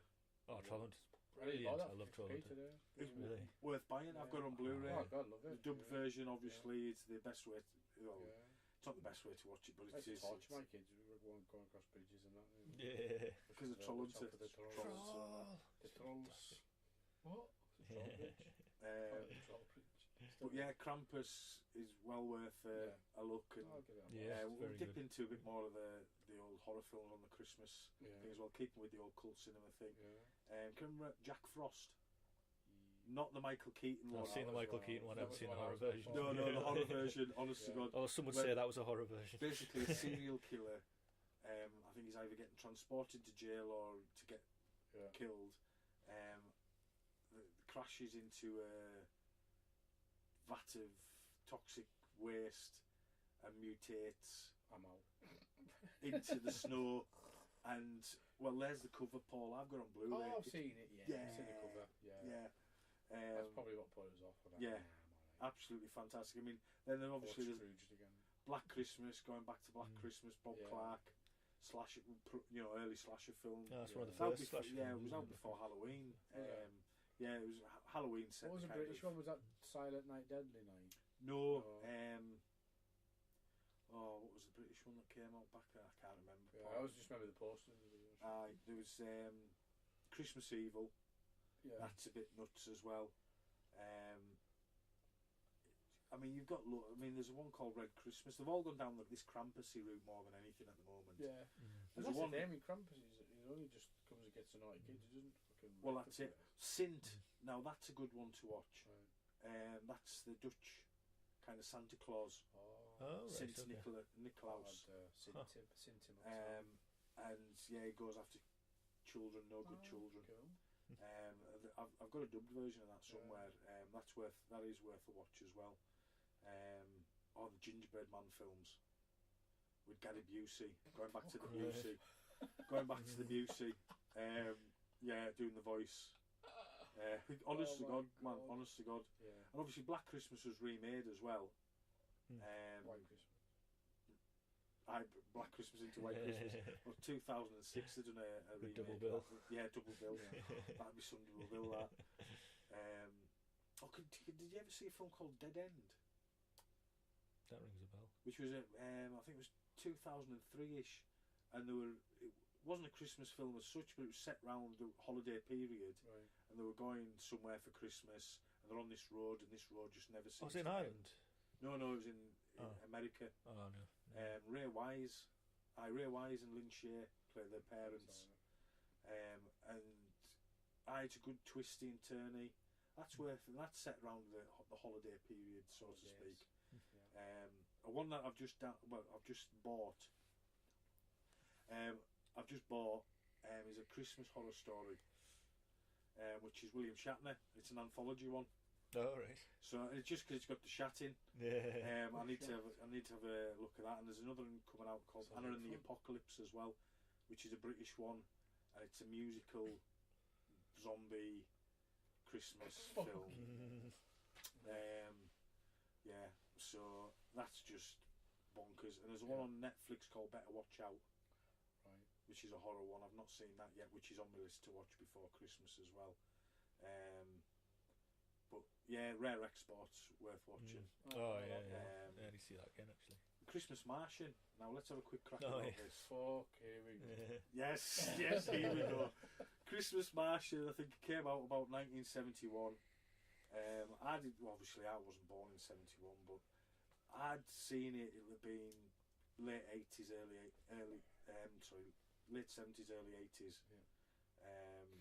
And it was something that stuck with us because it was that bizarre looking. But I must have seen it about 2 or 3 Christmases in a row, then it just disappeared off telly, which I'm not surprised because it is a bit bizarre. And I did set people homework, but Paul had seen it once and went, I've seen this once, I don't need to watch it again. I thought I'd imagined it when I was a kid, and then I was talking to you about it once, and you went, "Oh, it's a Christmas Martian." I was like, "Of course you fucking know." And I've got it. All right, okay. So I watched it because it was the. I think I said something about leaving the sweets in the snow. You were like Christmas Martian. I was like, "Fucking." Which it's a bit kind of pedo-y, isn't it? Where he's giving them sweets and keep them like, captive in a spaceship. And I thought it's just like some kind of fucking fever dream I had when I was about 6. I mean, it looks like he's wearing a pair of fishnet tights over his head. Yes, the costume is pretty poor. It's the red spaceship, and when it's getting lifted up, you can see the string pulling it up into the air. Yeah. Because obviously it's just a little tin spaceship that they've got. But there's lots. I was watching it. There was lots of bits where they ended up flying, and I was like, but they've spent money getting them flying. They could have spent a little bit more on a costume. I don't know why they've just stuck like a pair of tights over his head and painted him green.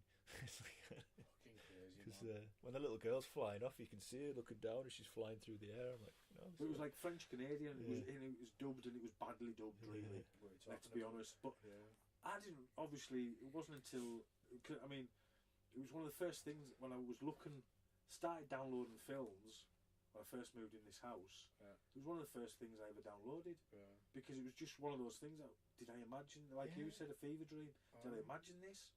But I knew I had loads of things together and came up with this thing. I was like, oh no, it's just fucking mental, isn't it? Yeah, it's an hour long, and it is mentally good slapstick in it. When the police are chasing him, nuts out, and it's the weird music as well all the way through. Check that out. I was like, it's all like really cheery music when there's something kind of dark underlying to it as well, and then slapstick. It's the kid. It's when the mother goes to the father. The kids haven't been home all day. They've been missing. Well, they're on vacation. It'll be right. They'll be home when they're home. And there's no global warming in the 60s in Canada. There was like 8 foot of snow everywhere. You know what I mean? Quebec, man, but it's French Canadian, so man. The Martians snowshoes and everything, man. Your ground's really soft, but no, that's snow. That's snow. That's it. Aye. And he's running around with a big old fur coat on, and that must have been freezing. Yeah. I think right about that time it was that and Digby. That was the other thing. Digby, Jim Dale, and the biggest dog in the world. Biggest dog in the world with Jim Dale. I used to think that was the best special effects ever. Yeah. And later I was like, oh no, it's not Giant Monkey. Yeah. The end. But hey, it was fantastic. Along the same time as Dr. Snuggles and the likes of. Now there's Dr. Snuggles. Yeah. 3:45. Snuggles. Off the 3:15 in the afternoon. Aye, brilliant. The spaceship and all that. Yeah, wow. That's took you back, hasn't it, Paul? Blown away. That's it. But yeah, Dr. Snuggles. So, right, we've kind of had a good crack about Christmas films and all the rest of it. We've covered, there's more out there, and some of the more adult ones we've watched this week. Office Christmas Party. The night before. These are all ones I've just discovered this week. Bad Mom's Christmas Party. Brilliant. Harold and Kumar Save Christmas. Harold and Kumar Save Christmas, yeah. But Elf, we didn't even touch on Elf. I watched Elf yesterday, actually. You know what I mean? Elf, it is a Christmas classic. It's funny. Did you ever see the... did Elf? What's your favourite colour? Yeah, did you ever see the Christmas special, which was done in the same style as Frosty the Snowman, the Rankin Bass stuff? Because when you look at it... Who plays Sheldon doing the voice. Yeah, but the Rankin and Bass stuff is that the elf costume is what the elves wore in that. So, it's a good, I put it on for Emily the other day, and she thoroughly enjoyed it. John Favreau, isn't it? So, well, that's it. Elves, as well as the Doctor, wasn't he? Yeah, I'd say Trapped in Paradise. Did any of you watch Trapped in Paradise? Nicolas Cage, John Lovitz. No. That's one to watch. All right, It's a Christmas, not a Christmas film, but it's set at Christmas. Nicolas Cage down the he was in Wayne's World, wasn't it? Dana Carvey. That's it. Played bumbling bank robbers. Right. That rob this bank on Christmas Eve in the town called Paradise. Have seen it. And then they can't get out. Rings a bell. And because everyone's really nice as well, and it's a good film. I enjoyed it. I watched that a few years ago again. It's one I've watched. It's one I watch on a regular Christmas basis. But Office Christmas Party was absolutely love Jason Bateman. So it's just a star. And the guy who plays the TJ Miller, fantastic in that. He's good in everything. But so is Jennifer Aniston. She's not as dirty as that film when We're the Millers. So I went on ITV2 in the summer. I was like, this is filthy. Horrible Bosses as well. She's filthy and horrible. If you've not seen Horrible Bosses, fair play to Will Poulter. Gets to Nick Olmeder. In Where the Miller, it's the bollock. Spider bite on the bollock. That's fucking hilarious. It's a really good film, Where the Millers. Hopefully they're doing a sequel, I believe. So I like the way the Mills, to be fair. But Office Christmas, Olivia Munn as well, isn't it? Yeah, She's got good comedy chops. That she's girl. good. She's good in that. She's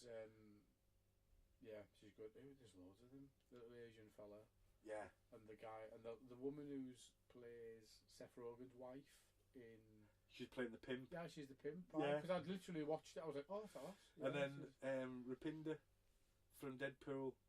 That's who the main guy is. The Asian guy, the Indian guy. Yeah. As the guy that gets the. That's it. Escort. That's the one who puts the cocaine in the fold. And obviously she's in it from, what's her name, from the Ghostbusters film, Saturday Night Live. Oh yeah, she's great. She is brilliant. The Bond one. Yeah. God, She's sitting there, she went, oh, I just farted. Yeah. I just let one go. So good. Yeah. She's quite funny. Office Christmas Party is... Again, I said to you, I mean, if I see you one and I don't get to watch it at Christmas, I won't watch it till the following Christmas. Yeah. So sometimes I miss them and I'm like, shit, I'm going to have to wait till next Christmas. That's what happened with me last year with that The Man Who Invented Christmas. I was trying to watch it before Christmas, and as soon as Christmas was over, right, yeah, that's I'm next like year that as well. it, Yeah, can't watch out on the 27th. I'll blow my brains out. Yeah. Again, Bad Mom's Christmas Party is another hilarious one. Oh, that's good. Yeah. Oh yes. You know what I mean? Because I hadn't seen the first one, and I was like, said to him at work, I was like, I don't think I need to see the first one with that. I don't think there's a great cinematic universe. No, you're a big Nativity fan, aren't you? I like them. Yeah, my kids like them all. But I've never seen the Nativity films. I'm going to films. see the fourth one, but yeah, it's. There's no Mr. Poppy or something in the fourth one. Yeah, well, there is Mr. Poppy's brother, so Mr. Poppy's in it. Oh, right. Yeah. Because my kids were like, oh fuck, Mr. Poppy's not in. I'm going to see it, and then watched the trailer, and they were like, the cinema literally turned around and went, Mr. Poppy's in it. The guy that plays him is the guy that played Mr. Poppy on the stage show. Oh right, okay. So he's been basically playing him for years. So that's why apparently he does it so well. Yeah, they are funny. Like it's right. Good British. Right. Just a laugh. Get Santa. That's a good British one as well. Who's that again? Rafe Spall. Yeah, that came out 2 or 3 years ago. That's quite It's Jim Broadbent in that. Jim Broadbent playing Santa. Yeah. Obviously, who does it? He does the voice in Arthur Christmas as well, doesn't he? He plays the older Santa. Is it Hugh Dennis? Yeah. Not Hugh Dennis. Hugh Dennis. Hugh Dennis. Hugh Laurie. Yeah. Plays the middle Santa. Yeah. And then James McAvoy. Is it James McAvoy plays Arthur Christmas? Yeah. I like Arthur Christmas. I think it's a lovely Arthur little film. Christmas. Yeah. I think it is a lovely little film. To be fair, Arthur Christmas. It's just well made because it's Aardman, isn't it? And it's got that Aardman fingerprint on it. It's not claymation, but it looks like it is. It's got a little detail. Aardman had a good reputation because they used to do a lot of the Wallace and Gromit specials at Christmas, didn't they? Yes, that's it. Long trousers. I mean, so we've kind of discussed all the films. There's more that we haven't discussed. Could go on all night, I think. And we have nearly done 2 hours, to be fair. Have we? Wow. This is one of the longest ones we've done. Let's have a quick finish on Christmas songs. Yes. You go first, then. Christmas songs. Now, one of my favourites is I like a bit of Chris Rea, Driving Home for Christmas. Quality. Yeah, good. You know what I mean? I think it's a cracking. I love listening to that. But also like a few of the comedy ones, like Santa Claus, You Cunt, Where's My Fucking Bike, Kevin Bloody Wilson, which is just hilarious, and Proper Crimbo, and The Darkness. I think The Darkness and Proper Crimbo were the last time we had Christmas song, definitely, was, without a doubt. That's the last big one that made it anyway. They were about now the same albums, time. In it. You know what I mean? It's, well, I mean, you had the Coldplay Christmas Lights, which is shit, really. Yeah, it's you know what I mean? It's Coldplay, my feet down Oxford Street. You know what I mean? Come on. But Darkness, proper. See, a Christmas song should be tongue in cheek. Yeah. And The Darkness and Proper Crimbo, both selector. They were great. I was watching on now that's what I call Christmas Channel yesterday, and it was going from 57 to present. I never saw the other stuff, but I got into the noughties. It was pretty shit. Yeah. You know what I mean? You were getting it, but you had the Proper Crimbo and the Darkness, but then you had Band-Aid 20. Which was atrocious. Shit show when you're like, oh look who's in it, Daniel Bedingfield, Natasha Bedingfield, Sugar Babes, Joss Stone. You're like brilliant, real like standout. Miss Dynamite, Estelle, whatever. You're like, but Estelle, I've got 1980s. Year That God Made Me. That song she done fantastic. Yeah, brilliant. But yeah. You know what I mean? I know what you're saying. There was look at the original Band-Aid. When you look at the calibre of the artists. Yeah. The thing I always liked about that Band-Aid video is You've got Status Quo standing at the back looking at DC Lee's ass. Yeah. Quality. You know, Nobody like a ever- captain, it's shown in the And video. nobody ever mentions Band-Aid 2. No, Stockache and Waterman. it's the one that's forgotten about because it You was know what I mean? it was all Stockache and Waterman acts, wasn't it? Class. Bit of Bros and Bit of Bros and Yeah. Sonia. Sonia. It's Sonia. fucking great. It was always like, oh, it's his Big second... fun. Big fun. Big I mean, Big fun, fun's in it. fucking hell. Play the game. Was Mike, hello. was It's Brother a blast Beyond from in the there past. as well? I think maybe one of them. Aye. Pasadena's, I'm sure, in it. Probably, Yeah. riding on a train. It was. I've got it on. I found it on CD single actually. Brilliant. Paul, that's you. I can remember you buying the first Spice Girls CD single. I didn't know nothing about it on tape. Was it tape? I can remember Yeah. it knocking around the flat. You coming in. I just bought this, lads. Right. Have a listen. Yeah. Collector's item now. Collector's item. Have you got one? No. Yeah. There you go. Yeah. But yeah, so I mean, but you've got your classics, your Slades. Mistletoe Wood. wine. On the Saviour's Day. I wish it could be Christmas every day. I love Yeah. that song. Yeah. Fairy Tale New York. I Oh, know it's, yeah. without a it's doubt. the obvious one, but it's my favourite, I think. Yeah. But I mean, you've also got, you know, I Baby believe It's in Cold Father Outside. Christmas. Yeah. Oh, Baby, I it's cold believe- outside, controversial at the moment. well, but why Yes. really come But I on? think No, it's somebody's- ridiculous. It's absolutely bloody ridiculous. But I think sure- somebody has done a bit of a deep dive into the lyrics and stuff like what's in this drink is like you pour me a shit drink. Yeah. This isn't like it's It's- not rapey. It's Ah, basically. You know I read a dissection of it, and what it said was it's wrote in like the 40s or something. Yeah. And back then, it wasn't socially acceptable for a woman to be Yeah, at that's an it. With a unmarried man woman on to the- be a man. So she wanted to stay, but she Yeah. needed an excuse. So it's basically Yeah. her looking for an excuse to stay Exactly. there.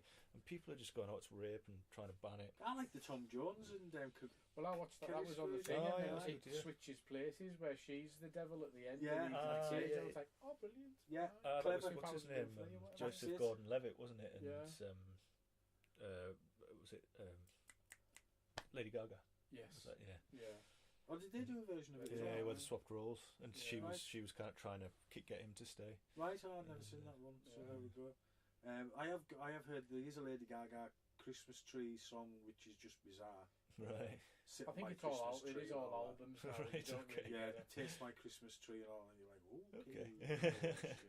Yeah. Interested. But yeah, I mean your classics and all that, rocking around the Christmas tree, Mel and Mm. Kim. All You know what I mean? All None the, of this. Phil Spector stuff. Oh, Yeah. fantastic. Great. You know what I mean?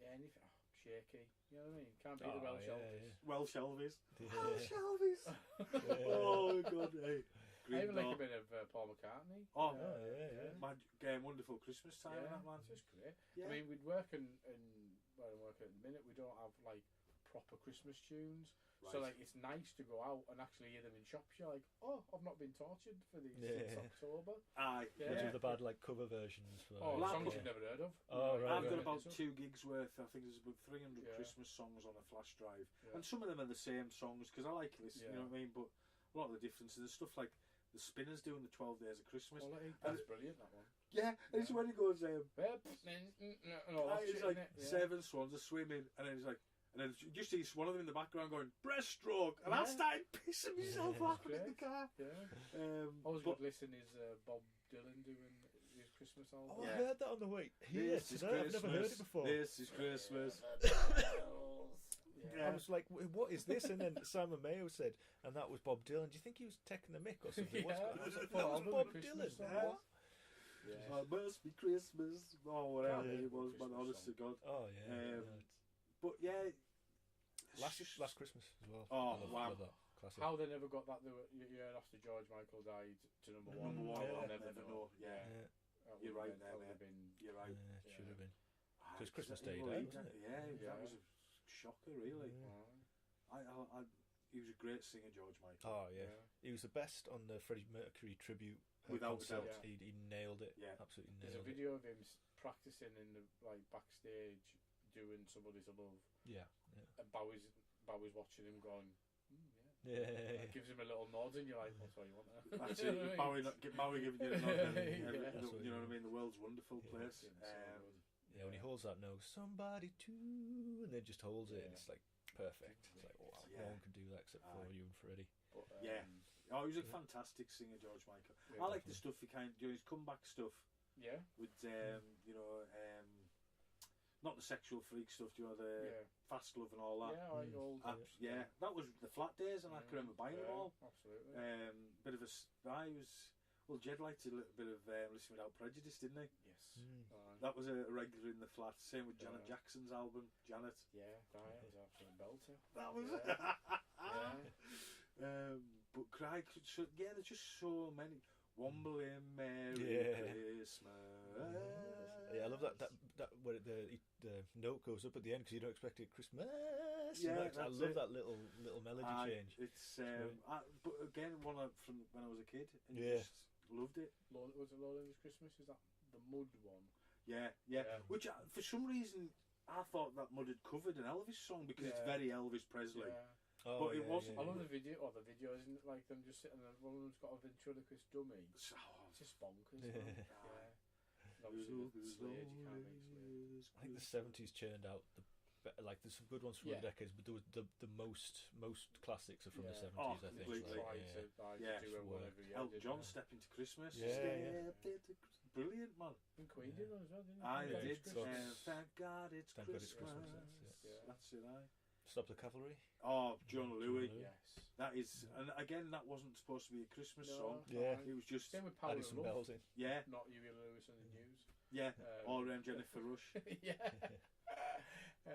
But yeah, that one's got nothing really to do with Christmas, but they just made a video with stick some bells in. That's What's that E17 one that got to #1? That's got nothing to do with Christmas, and they just put bells on it. Yeah, that's it. White Puffers and White Frankie Goes to Hollywood. That was another one that didn't really have a lot to do with Christmas. No, but it's so associated with Christmas now. That's it. It's just that they released them at that time to get to the #1. Yeah. Well, didn't the video have race to #1? The nativity in it on the video, I think. Or something. Yeah, they did try and market it for. That's it. I mean, I don't know if you can remember the stuff like the Twisted Christmas stuff, like chipmunks roasting on an open fire, hot sauce dripping off the toes, and walking around in women's underwear. Simon Mayo used to play that a lot back in the day when I was the Barrow Nights. Barrow Nights and that. Yeah. They just don't seem to. It's all fucking up, isn't it? With X Factor and whatever, and well, they've done a version of Power of Love, didn't they? For is that the song? That was the song that. Not Huey Lewis and the News one, though. No, not Huey Lewis or Jennifer Rush. Yeah. You know what I mean? The Frankie Goes to Hollywood's version. I haven't watched it in years. So. No, I've still watched the X Factor. I'm a sad I must admit. Same with Diamond Celebrity Dangle. Oh no, that was good. Funnily enough, we only got into that when Kerry was pregnant. So just over 3 years ago when we first started watching Diamond Celebrity. Jess watches them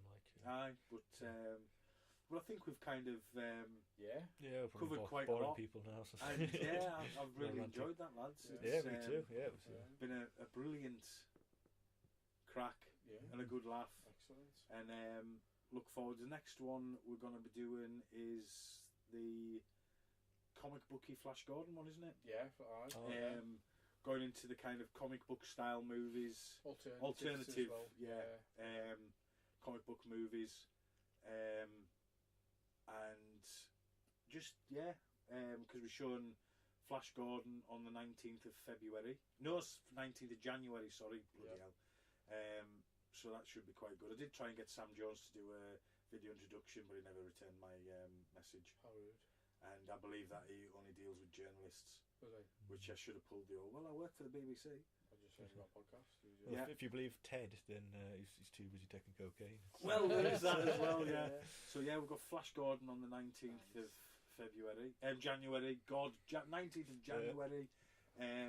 Obviously, the YouTube channel. If you're living in Carlisle, there was a piece done on us in Carlisle Living magazine, and we've got the radio show coming Medical up. workers as well made you look good in the photo. They did. I look. I'm going to say I looked great standing in front of my collection in that photo. I want that photo. That's going to be my forever profile photo. I decided. I was just reading it in Sainsbury's before I had a look at it. But again, you were saying that whole Warwick Bazaar thing underneath. It's like 2.5 page spread. Via the Warwick Bazaar in, and they just repeated everything that I said in early interviews that I'd done for the Carlisle Cult Cinema Club about there being a gap in the market. There was a gap in the market when I started the cinema club up 18 months ago. There isn't a gap in the market now because I filled that gap. But in October they decided there was a gap in the market, which there isn't. And just show films that they can get for free like Bringing Up Baby and stuff like that. You know what I mean? So, but yeah, they kind of tagged on to the bottom. And at first I was a bit, oh. But then when I read it, and I thought, you've got a room with 24 chairs in. Yeah. So what? You know what I mean? I've got a cinema with 240 seats in. Yeah. So it's chalk and cheese. Let them do what they're doing. Then they're not going to be able to. They haven't got the knowledge that us guys have got. Yeah. They haven't got the experience us guys have got. They're in it for the money. They're in it for because they're hipsters. And we know I hate a hipster. So January the 19th we've got Flash Gordon. Then February the 9th. That's why I was getting the 19th thing mixed up. Okay. We've got My Bloody Valentine original video nasty. Wow. Just in time for Valentine's Day, so it's a date movie. Yeah. Then for the ladies, on the 23rd of February, we have Sing Along Grease with Grease 2 double bill, introduced by Eddie Deason, Eugene from Grease. Nice. Video introduction, that is. Yeah. I can't actually afford to get him there in person. I wish I could. He was a lovely guy. He was in a Christmas film watched the other day, Polar Express. Yes, he is in Polar Express. Yes, he is. Yeah. Little link. Polar Express. Yeah, so Eddie Deason's in Polar Express, Christmas film. Dead-eyed kids, it freaks me out. Tilly Tom Hanks as well. Yeah, it is right. And then March we're showing Star Wars. Beautiful. April we're showing The Evil Dead 2. Yes. And then in May we are showing This Is Spinal Tap. Oh yeah. Okay. Yes. Yeah. I decided turn up to 11. Turning up to 11 for This Is Spinal Tap. I was so sad when I saw that film because because I'd seen it really late. It was probably the 2000 maybe. Oh right. So knowing you've seen everything that film's influenced, so you never got to experience it as a. So like when you watched The Office for the first time, you were like bloody hell. The mockumentary kind of format. Yeah. Obviously, but it's still amazing. Oh, yeah. So but funny. Bad news and more bad news. Yeah, bad news. Class. Brilliant as well. Which I think they were getting done about the same time. Yeah. They were, yeah. But yeah, This Is Spinal Tap. Sounds. So, I think are we going to get another one? Are we going to record another one before? Well, yeah, if we could get together Christmas. And do Flash, maybe do Flash. Do the alternative comic book ones. One under the belt. Maybe next week or something. Yeah. Or do you want to leave it to beginning of January? I'm not bothered. Yeah, we'll leave it. Yeah, give us time. A week to Christmas next week. Yeah. That's what I was just thinking there actually, because we've been a bit. We're recording the comic book one next week. Are we? Okay then. With Reader. We'll do that next week. Yes, that's what we're doing next week. We're doing our tribute to Stan Lee, which we did start recording a few weeks back, but Paul kind of kicked the recorder. Well, there's a bit of both. Yeah. Paul kind of kicked the recorder and wiped the flash drive, so we're screwed. And then he tried to record it again, and he just didn't want to play. No, he didn't want to play a ball. We just fucking give up. That's it. So we're redoing it. It's And then I had the shits last week. Yes, when we were supposed to do it last week. That's right. The shits. So we're going to do a tribute to Stan Lee and also a tribute to Tommy Hudless, who sadly passed away a few weeks ago. Definitely. And we'll also have a little chat about Benji. Yeah, definitely. Because obviously Benji was part of that whole comic book crew that we all, So I'd like to thank Paul and Andrew for the good crack this evening. Always a pleasure. And I'd like to wish everybody Merry Christmas and a Happy New Year if we don't have one out before then. Thank you all for listening, and I hope you enjoy it. Thank you. Merry Christmas. Merry Christmas, John Boy.